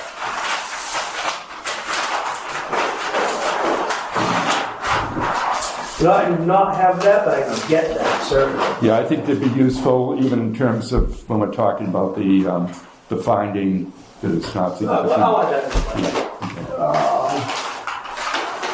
Let me see. Square foot of the drainage problem, gutters. I think those are basically my questions. Okay, thank you. Okay, yes, your name and address? Charlie Hill, Flowers Forever, 798 Bedford Street. We've been there for 44 years, and we've been watching the traffic increase. And yes, EDR to access our deliveries are going behind Jamie's. And why? Because of the car wash. There are 6, sometimes 4, 6, or 8 cars down Warren Ave, going behind Jamie's. School buses can't get down, and I believe when Taco Bell applied to build on Star, the corner of Star and Route 18, they backed out. I think the traffic had been pulled on the economy at that time, but I think the main reason was because they had no egress on to Star. They made, I think the town said that they had to have both their ins and out on Route 18, and they didn't go with that. I think that could happen, but the Warren Ave situation at certain times of the year is deplorable, and these poor people, they have to live there. So if Warren Ave should be blocked off, but when that does happen, where are all those cars going to go that are sitting in Jamie's parking lot right now? It's a mess. You see the apparatus trying to get down Warren Ave, it's a disaster. So I don't know how we can alleviate any of that. And not only that, now we are calculating the 18-wheelers. I don't know where all this traffic is coming from. We've been watching it grow and grow. The 18-wheelers are going 60, 70 miles an hour. I'm trying to make that red light. Yeah, folks, we can't hear her because you're speaking. That whole area is wonderful, growing, it's great, and kudos to you on the beautiful building. But we need access to make our floral deliveries, and this is just gonna jam everything up more. Yes, we can go north, we can go south. We cannot go down to the light, it takes forever, so we do down Warren Ave to get to other parts of the town. And granted, we do go to other towns as well, but, and getting to the water situation, we are underwater all the time. Some pump goes nearly all year long, so that is another concern, but I think the safety and all the cars on Warren Ave is the biggest issue, and this just looks like it's gonna mess it up more. Mr. Chair, may I ask Yes. a question? Yeah. When you say that you're underwater all the time, are you talking water in the basement, or are you talking surface water in your Water parking in the lot? basement, because the whole area is underwater all the time. All the neighborhood, all around us is just flooded all the time. And it's just, fact, all the towns in this area are waterlogged. And I'm excluding this year, it still is happening. So the biggest concern is the traffic on Warren Ave and the water. Okay, thank you. Yeah. Thank you. Anyone else? Yes, sir. Sure, Jimmy Callahan, 230 Warren Ave. I live right behind the car wash that I was forced to let you guys put in when it was put in. Now, I've gotten in fistfights trying to get out of my driveway. Now you're telling me you're thinking about putting another access for a drive-through 50 feet from my front door But these guys that we don't even know them, they haven't been in town before, they're from Waltham, they've been up from around here. Number one, we gotta deal with the car wash 7 days a week. And they're there at 7 in the morning until 8:30 at night when they're gonna shut down, because that's their time limit, 8:30. And they're there, and they're playing their music, and that wasn't gonna happen supposedly, but it happens, because the guy that bought it was gonna be there, but he ain't there, but nobody does anything. You guys go down there, I don't. So we gotta deal with that. You go and say, hey, you know, I got family over here. Well, I'm just doing my car wash, man. What do you want me to tell you? Well, okay, then get away from my driveway. It's supposed to be not blocking my driveway. How am I gonna get in and out? My wife's got hit because when you guys put the car wash in, they were supposed to be able to come out from Route 18 or 27 to come through and go up Warren Ave. Well, nobody does anything about that. You can ask these folks that all live with me. So now it's a cluster. So now you add more of a cluster. I don't mind the pot shop because we already lost that battle and there's nothing we can do about that. So that's the way, that's life. But now you're gonna have a drive-through restaurant. Have you been up to Taco Bell, up to Wendy's at 2 o'clock in the morning when I'm up there? You can hear, can I help you? You want what? You want to win? Want to why? You know, I gotta get up from work at 6 in the morning. These people gotta get up from work. He's a carpenter. I get up earlier. She's up early, Buddy's up earlier. You wanna hear that till 10 o'clock at night? I don't. Do you live by it? No. Well, let me tell you something else. The light situation, you asked about that, and you know how I am about the lights. Stay away our bedroom windows. You guys ain't there because you unfortunately don't live in that area of the house, of that town that we live in. Unfortunately, we gotta buy our houses there. So we're stuck. The lights come on, 8:30 night, they go off over next door at the car wash. It's livable.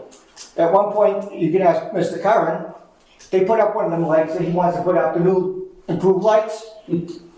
I can sit in my room and go like this and make figures on my walls. True? You guys been out there, you guys seen it. That's one thing. Second thing, what are you gonna do with the Warren Ave? Did you get the neighborhood thing that you got up here for all the houses? Okay. Mr. Fields is in here because he lives in Onset now, and he just rents the whole house out, so that's what he's doing here. Which is good for a town, right? All right, Won't get into that. Here's our house. This is Bonnie's house, she's right here, Bonnie's house, right here. Here's your car wash. The cars are parked here, 6, 7, 8, 9, 10, on a Saturday. We gotta deal with that. I work hard. I don't wanna deal with 7 o'clock in the morning, listen to people till 10 o'clock at night, and you mean to tell me you're not gonna have radios on and whatever in this parking lot? Are you out of your mind? Which cars are parked there? Hey, oh, these are from the car wash. They drive their cars over there and they're listening In to our parking lot. In your parking lot? Yes. Well, I think that's not gonna happen anymore. Even with the Where's it gonna opening, go? Where are they gonna go? even with the opening, There's only 2 cars here and that's full. Where are they going to go? music you can't even understand. And not only that, they're sitting there waiting and polluting the air. And throwing their trash. All right, so that's one problem. If you put a fence here, they're gonna park along your fence. That means we still can't get out of our driveway. We still gotta listen to all the crap. Now you're gonna add a drive-through. Oh, can we help you? Oh, let's listen to rock and roll. Let's listen to rap crap, whatever the hell listen to. So us guys here, these guys just bought the house. They just moved in, so that's why they're not here tonight. They just moved in over the weekend, so they probably don't know about the meeting. Or they would And be the here. fence falls down, I want to tell And you. then Lou's right next to them, and then she's here, and so what are you guys doing? Now you're gonna put a restaurant there too? Now, he's got a thing with, you got Christo's, and you got the candy shop, and you wanna put a fence there. Now, their customers, which is probably 80% cut through the parking lot now, to go to their stores. How long before they're out of business? You tell me. I'm just asking. Now you're giving these guys that we don't even know the convenience of, oh, you can't want that. You come over here, we can move the building back. We can do anything you want. Because we want their tax money. Well, it ain't gonna help us because you ain't gonna see it for another 2 years, 3 years, whatever, until they're ready, or a year. And you get their tax money. Well, where's it gonna help all these people who live here?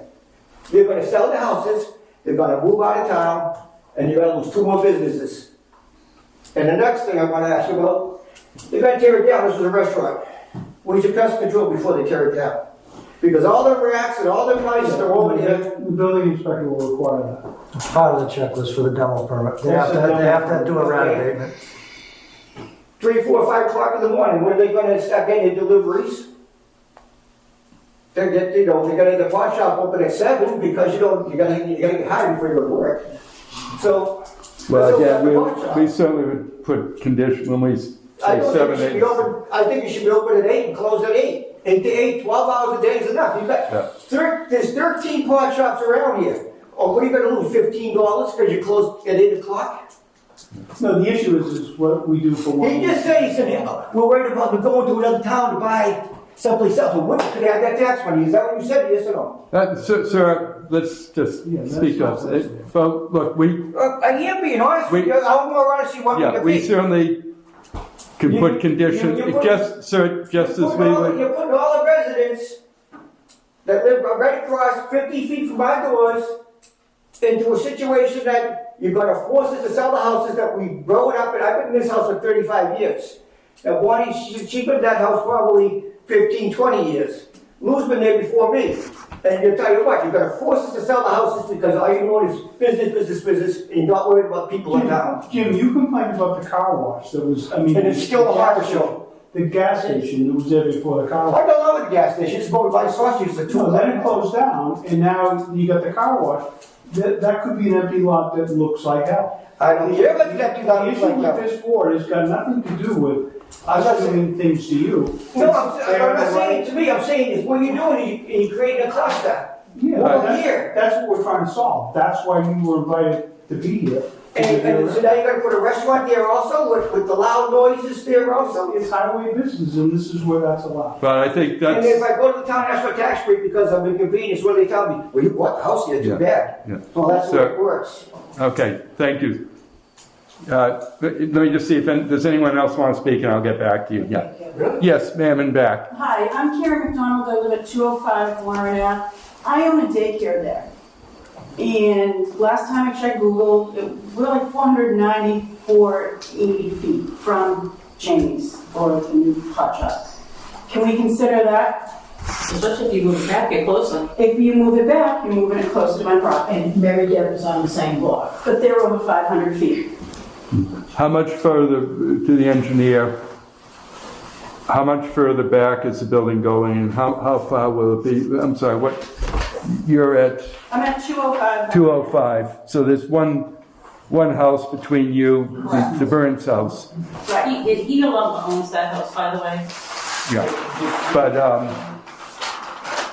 how much further back is the building, will the new building be compared to the old? And there's still, there's still the whole parking lot Yeah. before you get to, I don't have the exact measure on the plan, but by scale, roughly 30 feet. okay. The back wall of the building. State regulations are you What have is to have your more than address? 500 feet.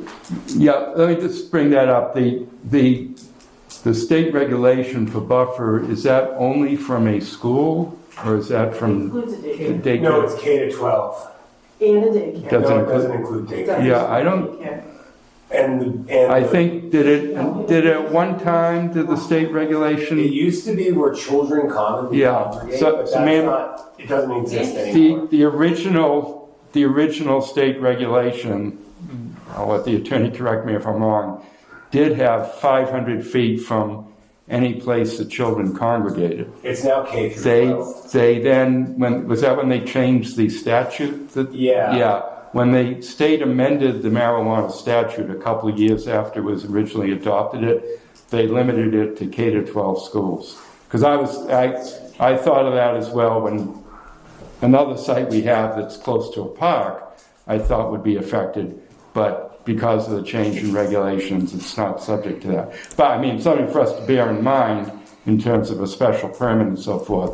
And local zoning could actually supersede. But I would point out to you, it's facing Bedford Street, the entrance and so forth. There won't be any rear entrance other than for employees to the building. So to that extent, it's more than that away from you. But I appreciate that. the concern, yes. Mr. Chairman? Yes.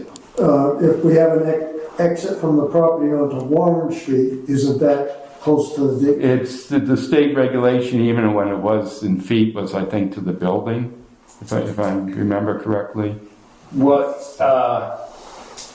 It was also, I mean, it was actually up to local zoning frequently. It was if zoning didn't exist, then you would default to the state regs 500 to 500, and it was the corner of the building to the corner of the Yeah, it was building to building, and we did not put anything in our I think there was an issue whether towns could be stricter or more lenient. Yeah, There was an issue, but in any event, there's nothing in our bylaw about this. It left it to the state regulation.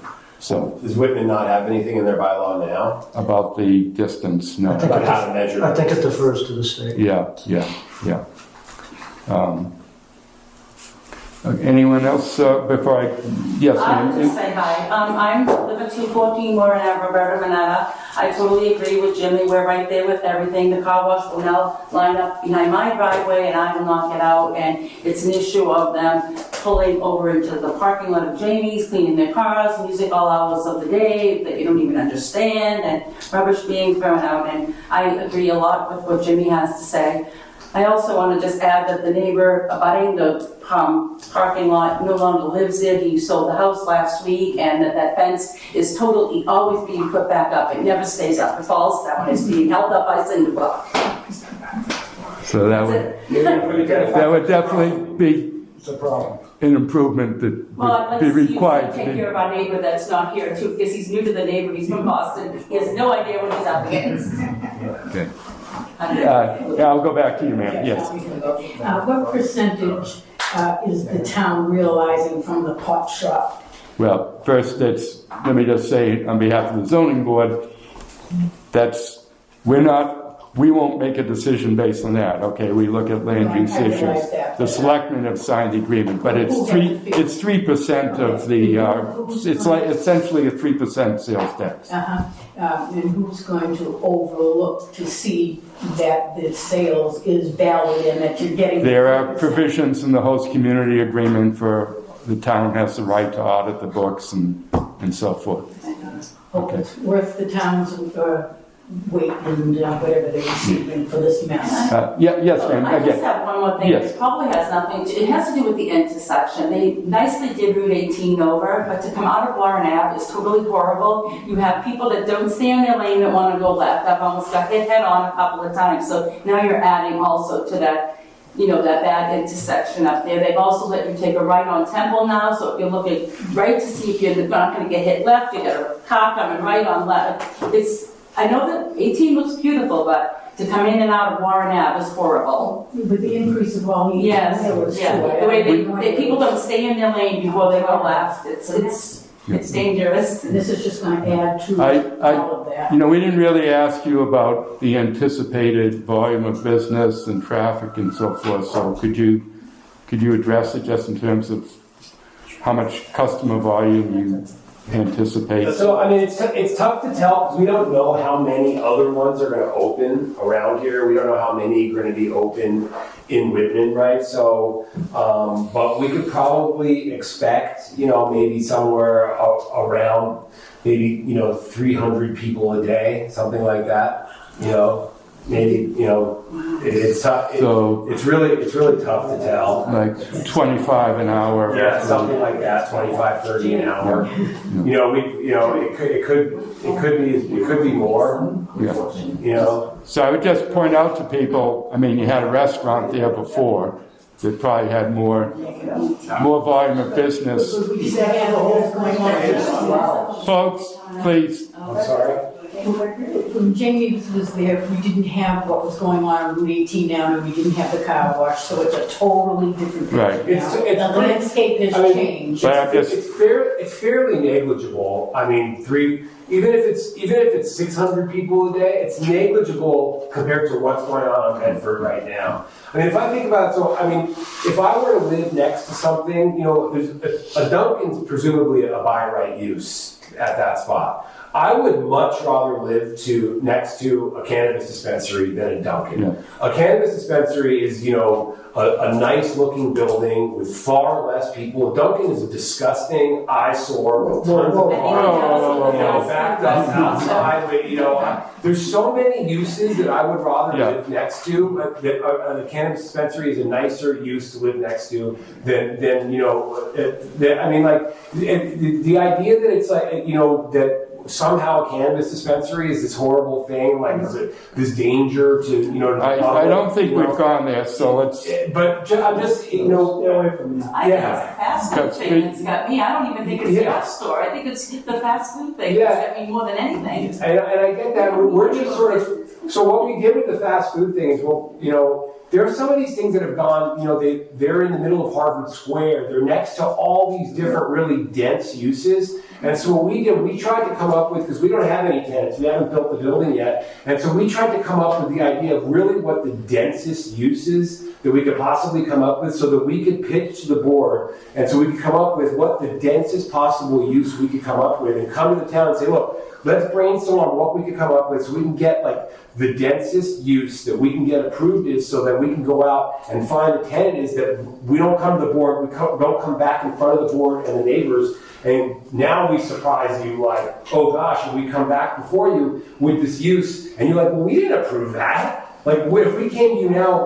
we come to you, we're like, oh, we're going to put a law office in. You're like, we approved 3 lawyers coming in here, and later we're going to come to you with this really dense, hardcore use. You're like, we approved 3 lawyers. And now we come to you in a few months with a much more difficult use. Instead, we're coming to you and we're proposing what we think is the most difficult use to approve. And then later, if we're like, oh, we have 3 lawyers coming, and you're like, oh, okay, no big deal, right? So instead, we're brainstorming on what the most difficult use could possibly be so that if you approve it and then we come back to you for an amendment and it's actually much easier, then we're in good shape. So we brainstorm on what the hardest thing could be, right? And so that's why this is really controversial. And also, this could be, the most lucrative thing for us, for the town, it's the most appropriate use for the district too, right? It's the highway business district. This is the most trafficked area in town. This is what should be there, right? This is where a drive-through would go. So we found the appropriate building. You already had a restaurant there. This is where cannabis use is zoned. And then what I heard from you respectfully was you don't want us to put our commercial use onto Warren Ave because you want your commercial use to drive down Warren Ave. That's a little, there's a little incongruity there, I gotta say, and so. Pointing out that there's already a traffic problem, and this is. I get it, because you want your commercial use to use Warren Ave. What about the residential? Wait, folks, we're getting a little out of control, and we're also getting close to when we want to wrap it up. Let me respond to a couple things, but I will let you have some more comments.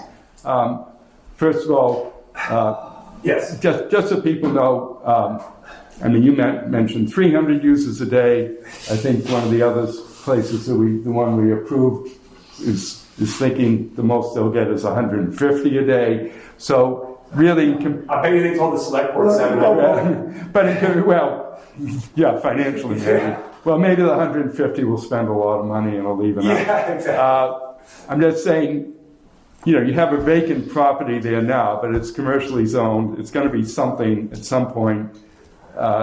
This is really not going to, in my opinion, have any more volume and probably less than, if you think about it just in terms of economics, a store that sells items that are inexpensive has to get a lot more volume than a store that sells marijuana. So, if this were, I don't know, Dollar General store or something that went in there, wouldn't that be a whole lot more volume than a marijuana operation? So that's just one thing. I think, and I'm sure we're going to want to continue the hearing. I already expressed that even before hearing from the neighbors about the traffic impacts of a potential fast food restaurant, I have a problem with it being next door to a marijuana site, and I would ask you to seriously consider. I'd be prepared to make that to propose that to the board as a condition of approval, that there not be a food establishment as a co-tenant on this property. I don't have a problem with the marijuana operation. It's what's going to be next door to it, attached to it. So and that was before I even considered the traffic impacts of a drive-through operation on this property. Mr. Chairman? Yeah, Mr. Kimball. The other facility on Bedford Street did a traffic study. Should we have a traffic study done on this? How long has it been since we've had one? Yeah. As far as I'm concerned, it's useless. Yeah, I really. It's a big expense, and we already know the traffic. Yeah. And what's gonna happen as a result of this study that's gonna cost 10 grand is absolutely. If there were going to be a fast food operation there, then that'd be something. If there's something that seemed to be high volume traffic, it's clearly a fraction of all the business on Bedford Street. But in terms of exiting onto Bedford, would you have people trying to turn left out of there rather than right? I mean, it does raise. I think we'd want it, even though you're here on the marijuana facility. It's like to approve a site plan for this. First of all, in terms of parking, again, the restaurant or drive-through even, or a restaurant affects the parking count, which, as I suggested, doing away with that allows you to reduce the parking. But it also raises traffic issues that don't exist if you just have 3 retail stores or offices or something else. Mr. Chairman, in Pepperell, we are in the same plaza as a Chinese food restaurant, and we have a letter from the police chief saying that our dispensary is a blessing and we have no issues whatsoever, no public safety issues, nothing whatsoever. It's not treated like a marijuana. Would you consider not having a drive-through? Yeah, Chinese restaurants not usually a drive. I have no problem with food being served in the rest of the building. Right. But the drive-through, I do have a problem. In fact, I was going to suggest that this board not even entertain, actually does not allow the drive-through unless we have a separate hearing, once you have a business that wants to go in there. But I think, I don't have a problem with food establishment, I do have a problem with the drive-through. Well, I took a look at the deed when the property was sold to you, and there's a condition in the deed that it cannot be a full-scale restaurant. It could only be a drive-through or a convenience, something of that sort. So the condition of the deed is not to have a sit-down a restaurant. What we are proposing is a quick service, not a sit-down. Right, because that's all you're allowed in terms of the deed. It's encumbered, the deed. Yes, indeed. With all due respect, in Petro, it's a completely different demographic around the facility than we do here. And, I'm sorry, I'm just not going to be affected by that. Sure. What's going on in Pepperell. I just not comfortable with that here. And, we had 305 Bedford Street. It's again in a building with other businesses, but it's not food businesses. It's nail salon or something like that. So, I don't have a problem with being with other businesses. It's all over the place that could go into restaurants. It's. Well, I will not be moved on that one. I just studied. I don't know how other members of the board feel. It's just ubiquitous, right? I mean, probably somebody in this room who can't. I mean, not me. I don't use cannabis, but it's like everywhere. It's not. No, we're not saying anything about the cannabis. We don't want the drive-through. We have no problem with the cannabis. That's not an issue. No, I think the chair was saying that people will buy cannabis and then go use the cannabis. The restaurant is like a place to consume it, I do have an issue with that. Yeah. I don't have any issue with approving the cannabis sale itself. Yeah. Okay. I understand. Okay. Let me go back out to the audience and then we're going to wrap this up. Yes, sir. I'll be quick. Your name and address. Louis on 205 Warren Ave. I was blown away to find out that there's going to be 3 retail stores in there today. I didn't know that prior to this. And that just says traffic all day long.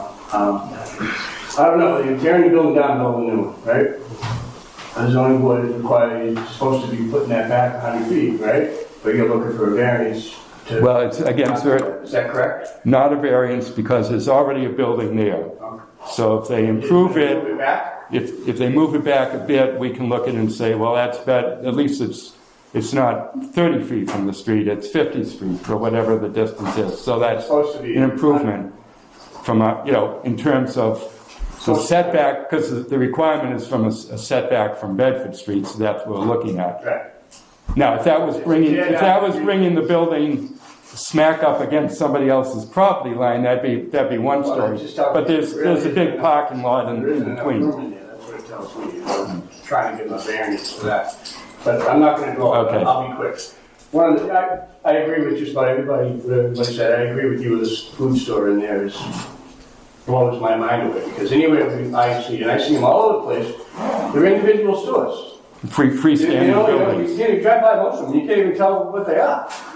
Now, we're obviously gonna know what's in there, and you're gonna be walking in to get food, and you're gonna know there's a pot store right next door. But I agree with you. Let's keep in fact in mind that most of the residents here know a half a day of school, or a really nice day of school, coming into the end of the summers. How many kids do we see walking down the street, Warren Ave, going to the candy store? They're coming from the not the Duval School, I'm sorry, Conley School, coming from the West Middle School. Yeah. I mean, I see it all, and I'm not even around that much, and I see it all the time, walking up and down Warren Ave, coming from the intersection, going to the candy store, coming from the side streets from behind Conley School. So you think about that. There's a traffic. There are a lot of kids that occupy that space in the later part of the day. About 3 o'clock to 4 o'clock, you say more than I do. No, Drones of them walking up and down the street. Because they're half days. They want to walk home. They don't take the bus. I walked the same street when I was that age, all the way to the other side of town. So you can keep that in mind. That's all. Thank you. But just being clear. And yes, sir. Yeah, just one more question. If they allow the restaurant, what are the hours of operation? I don't know. I mean, if you're gonna close, everything around it closes at 8:30, and then all of a sudden you put something that's gonna be open until 1 o'clock in the morning, where's your neighbors gonna stand with that, along with the pot shop? I mean, they're forced to take both, and it was supposed to originally just be a pot shop. So at what point do the neighbors finally say, are you kidding me? Are you kidding me? Are you kidding me? How much more tax money do they need? If they're gonna have a restaurant there that goes through and they're gonna have a drive-through, it should be closing at 9 o'clock. We gotta get up for work in the morning. We still got kids. They run a daycare. We got kids. They got school. So I can't sleep on why? Well, because the lights are on over there in all areas. Can I help you? And it's 11:30 at night. Excuse me, go to Wendy's that's up where no houses are. Go to Burger King. Go to McDonald's, there's no houses. You don't need that one. Now, right next to this place that they were proposing, you got Dunkin' Donuts. They closed down early. You got the Christos too. You've got the candy shop. You've got enough things there in that area that you don't need another restaurant. And then downtown, according to Mr. Rosen, if he sold it to these people, he has his 2 restaurants downtown. What else do you need? And then you got Ted's, then you got Napoli, then you got Supreme. We're a small town, we're only 6 miles square, guys. Mr. Chairman, Yes. I'd like to make a motion, we continue. Yeah, let me just, I'm gonna let her say something and then we're gonna close it. If you did open a restaurant, once they own the building, do they still need to get approval from the abutters for anything that opens in there, like a restaurant or a drive-through? That's a by right use, isn't it? You would not need a special permit from this board to put a restaurant in. But we're gonna try not to put a drive-through. But I'm saying it, other than site plan approval, I mean, we would have an issue potentially with, if it's not resolved in this hearing. But we have very limited control over putting You have control of time and operations? very, very limited because it doesn't require a special permit under the zoning for the highway business. They can put it in what's called as of right. So So they can open it anytime they want, then close it anytime. Well, again, that's one reason I, make it a condition of the approval for marijuana establishment. Anything else, Sam? No, I actually have no problem with what they're doing. I don't appreciate the drive-through or the restaurant, Yep. the Okay. dumpster in the corner, and the poor gentleman. All right. So, I think I think we've thrown out, all the issues onto the table, and the earliest that we could meet again is 4 weeks from tonight, October 23rd. But you probably need that amount of time anyway to. That'll be perfect. Can you bring a copy of the deed restrictions? It's actually in the package I think that we you gave us. Did you get? I don't have that. Okay. It was in this. You guys. Can I take that with me? Sure. And Dunkin' Donuts doesn't make any noise anymore because I don't know if you've noticed South Ave and Denton Street, they have no more business. If you notice, there's no line out in the street anymore.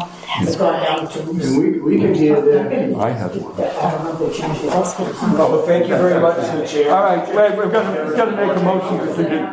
All right, so, yes, sir. Before we wrap up, I'll be very quick. I know you guys are. Yeah. Obviously, we have work to do. And you know, on a site like this, and you mentioned yourself, parking kind of drives the bus for the site work.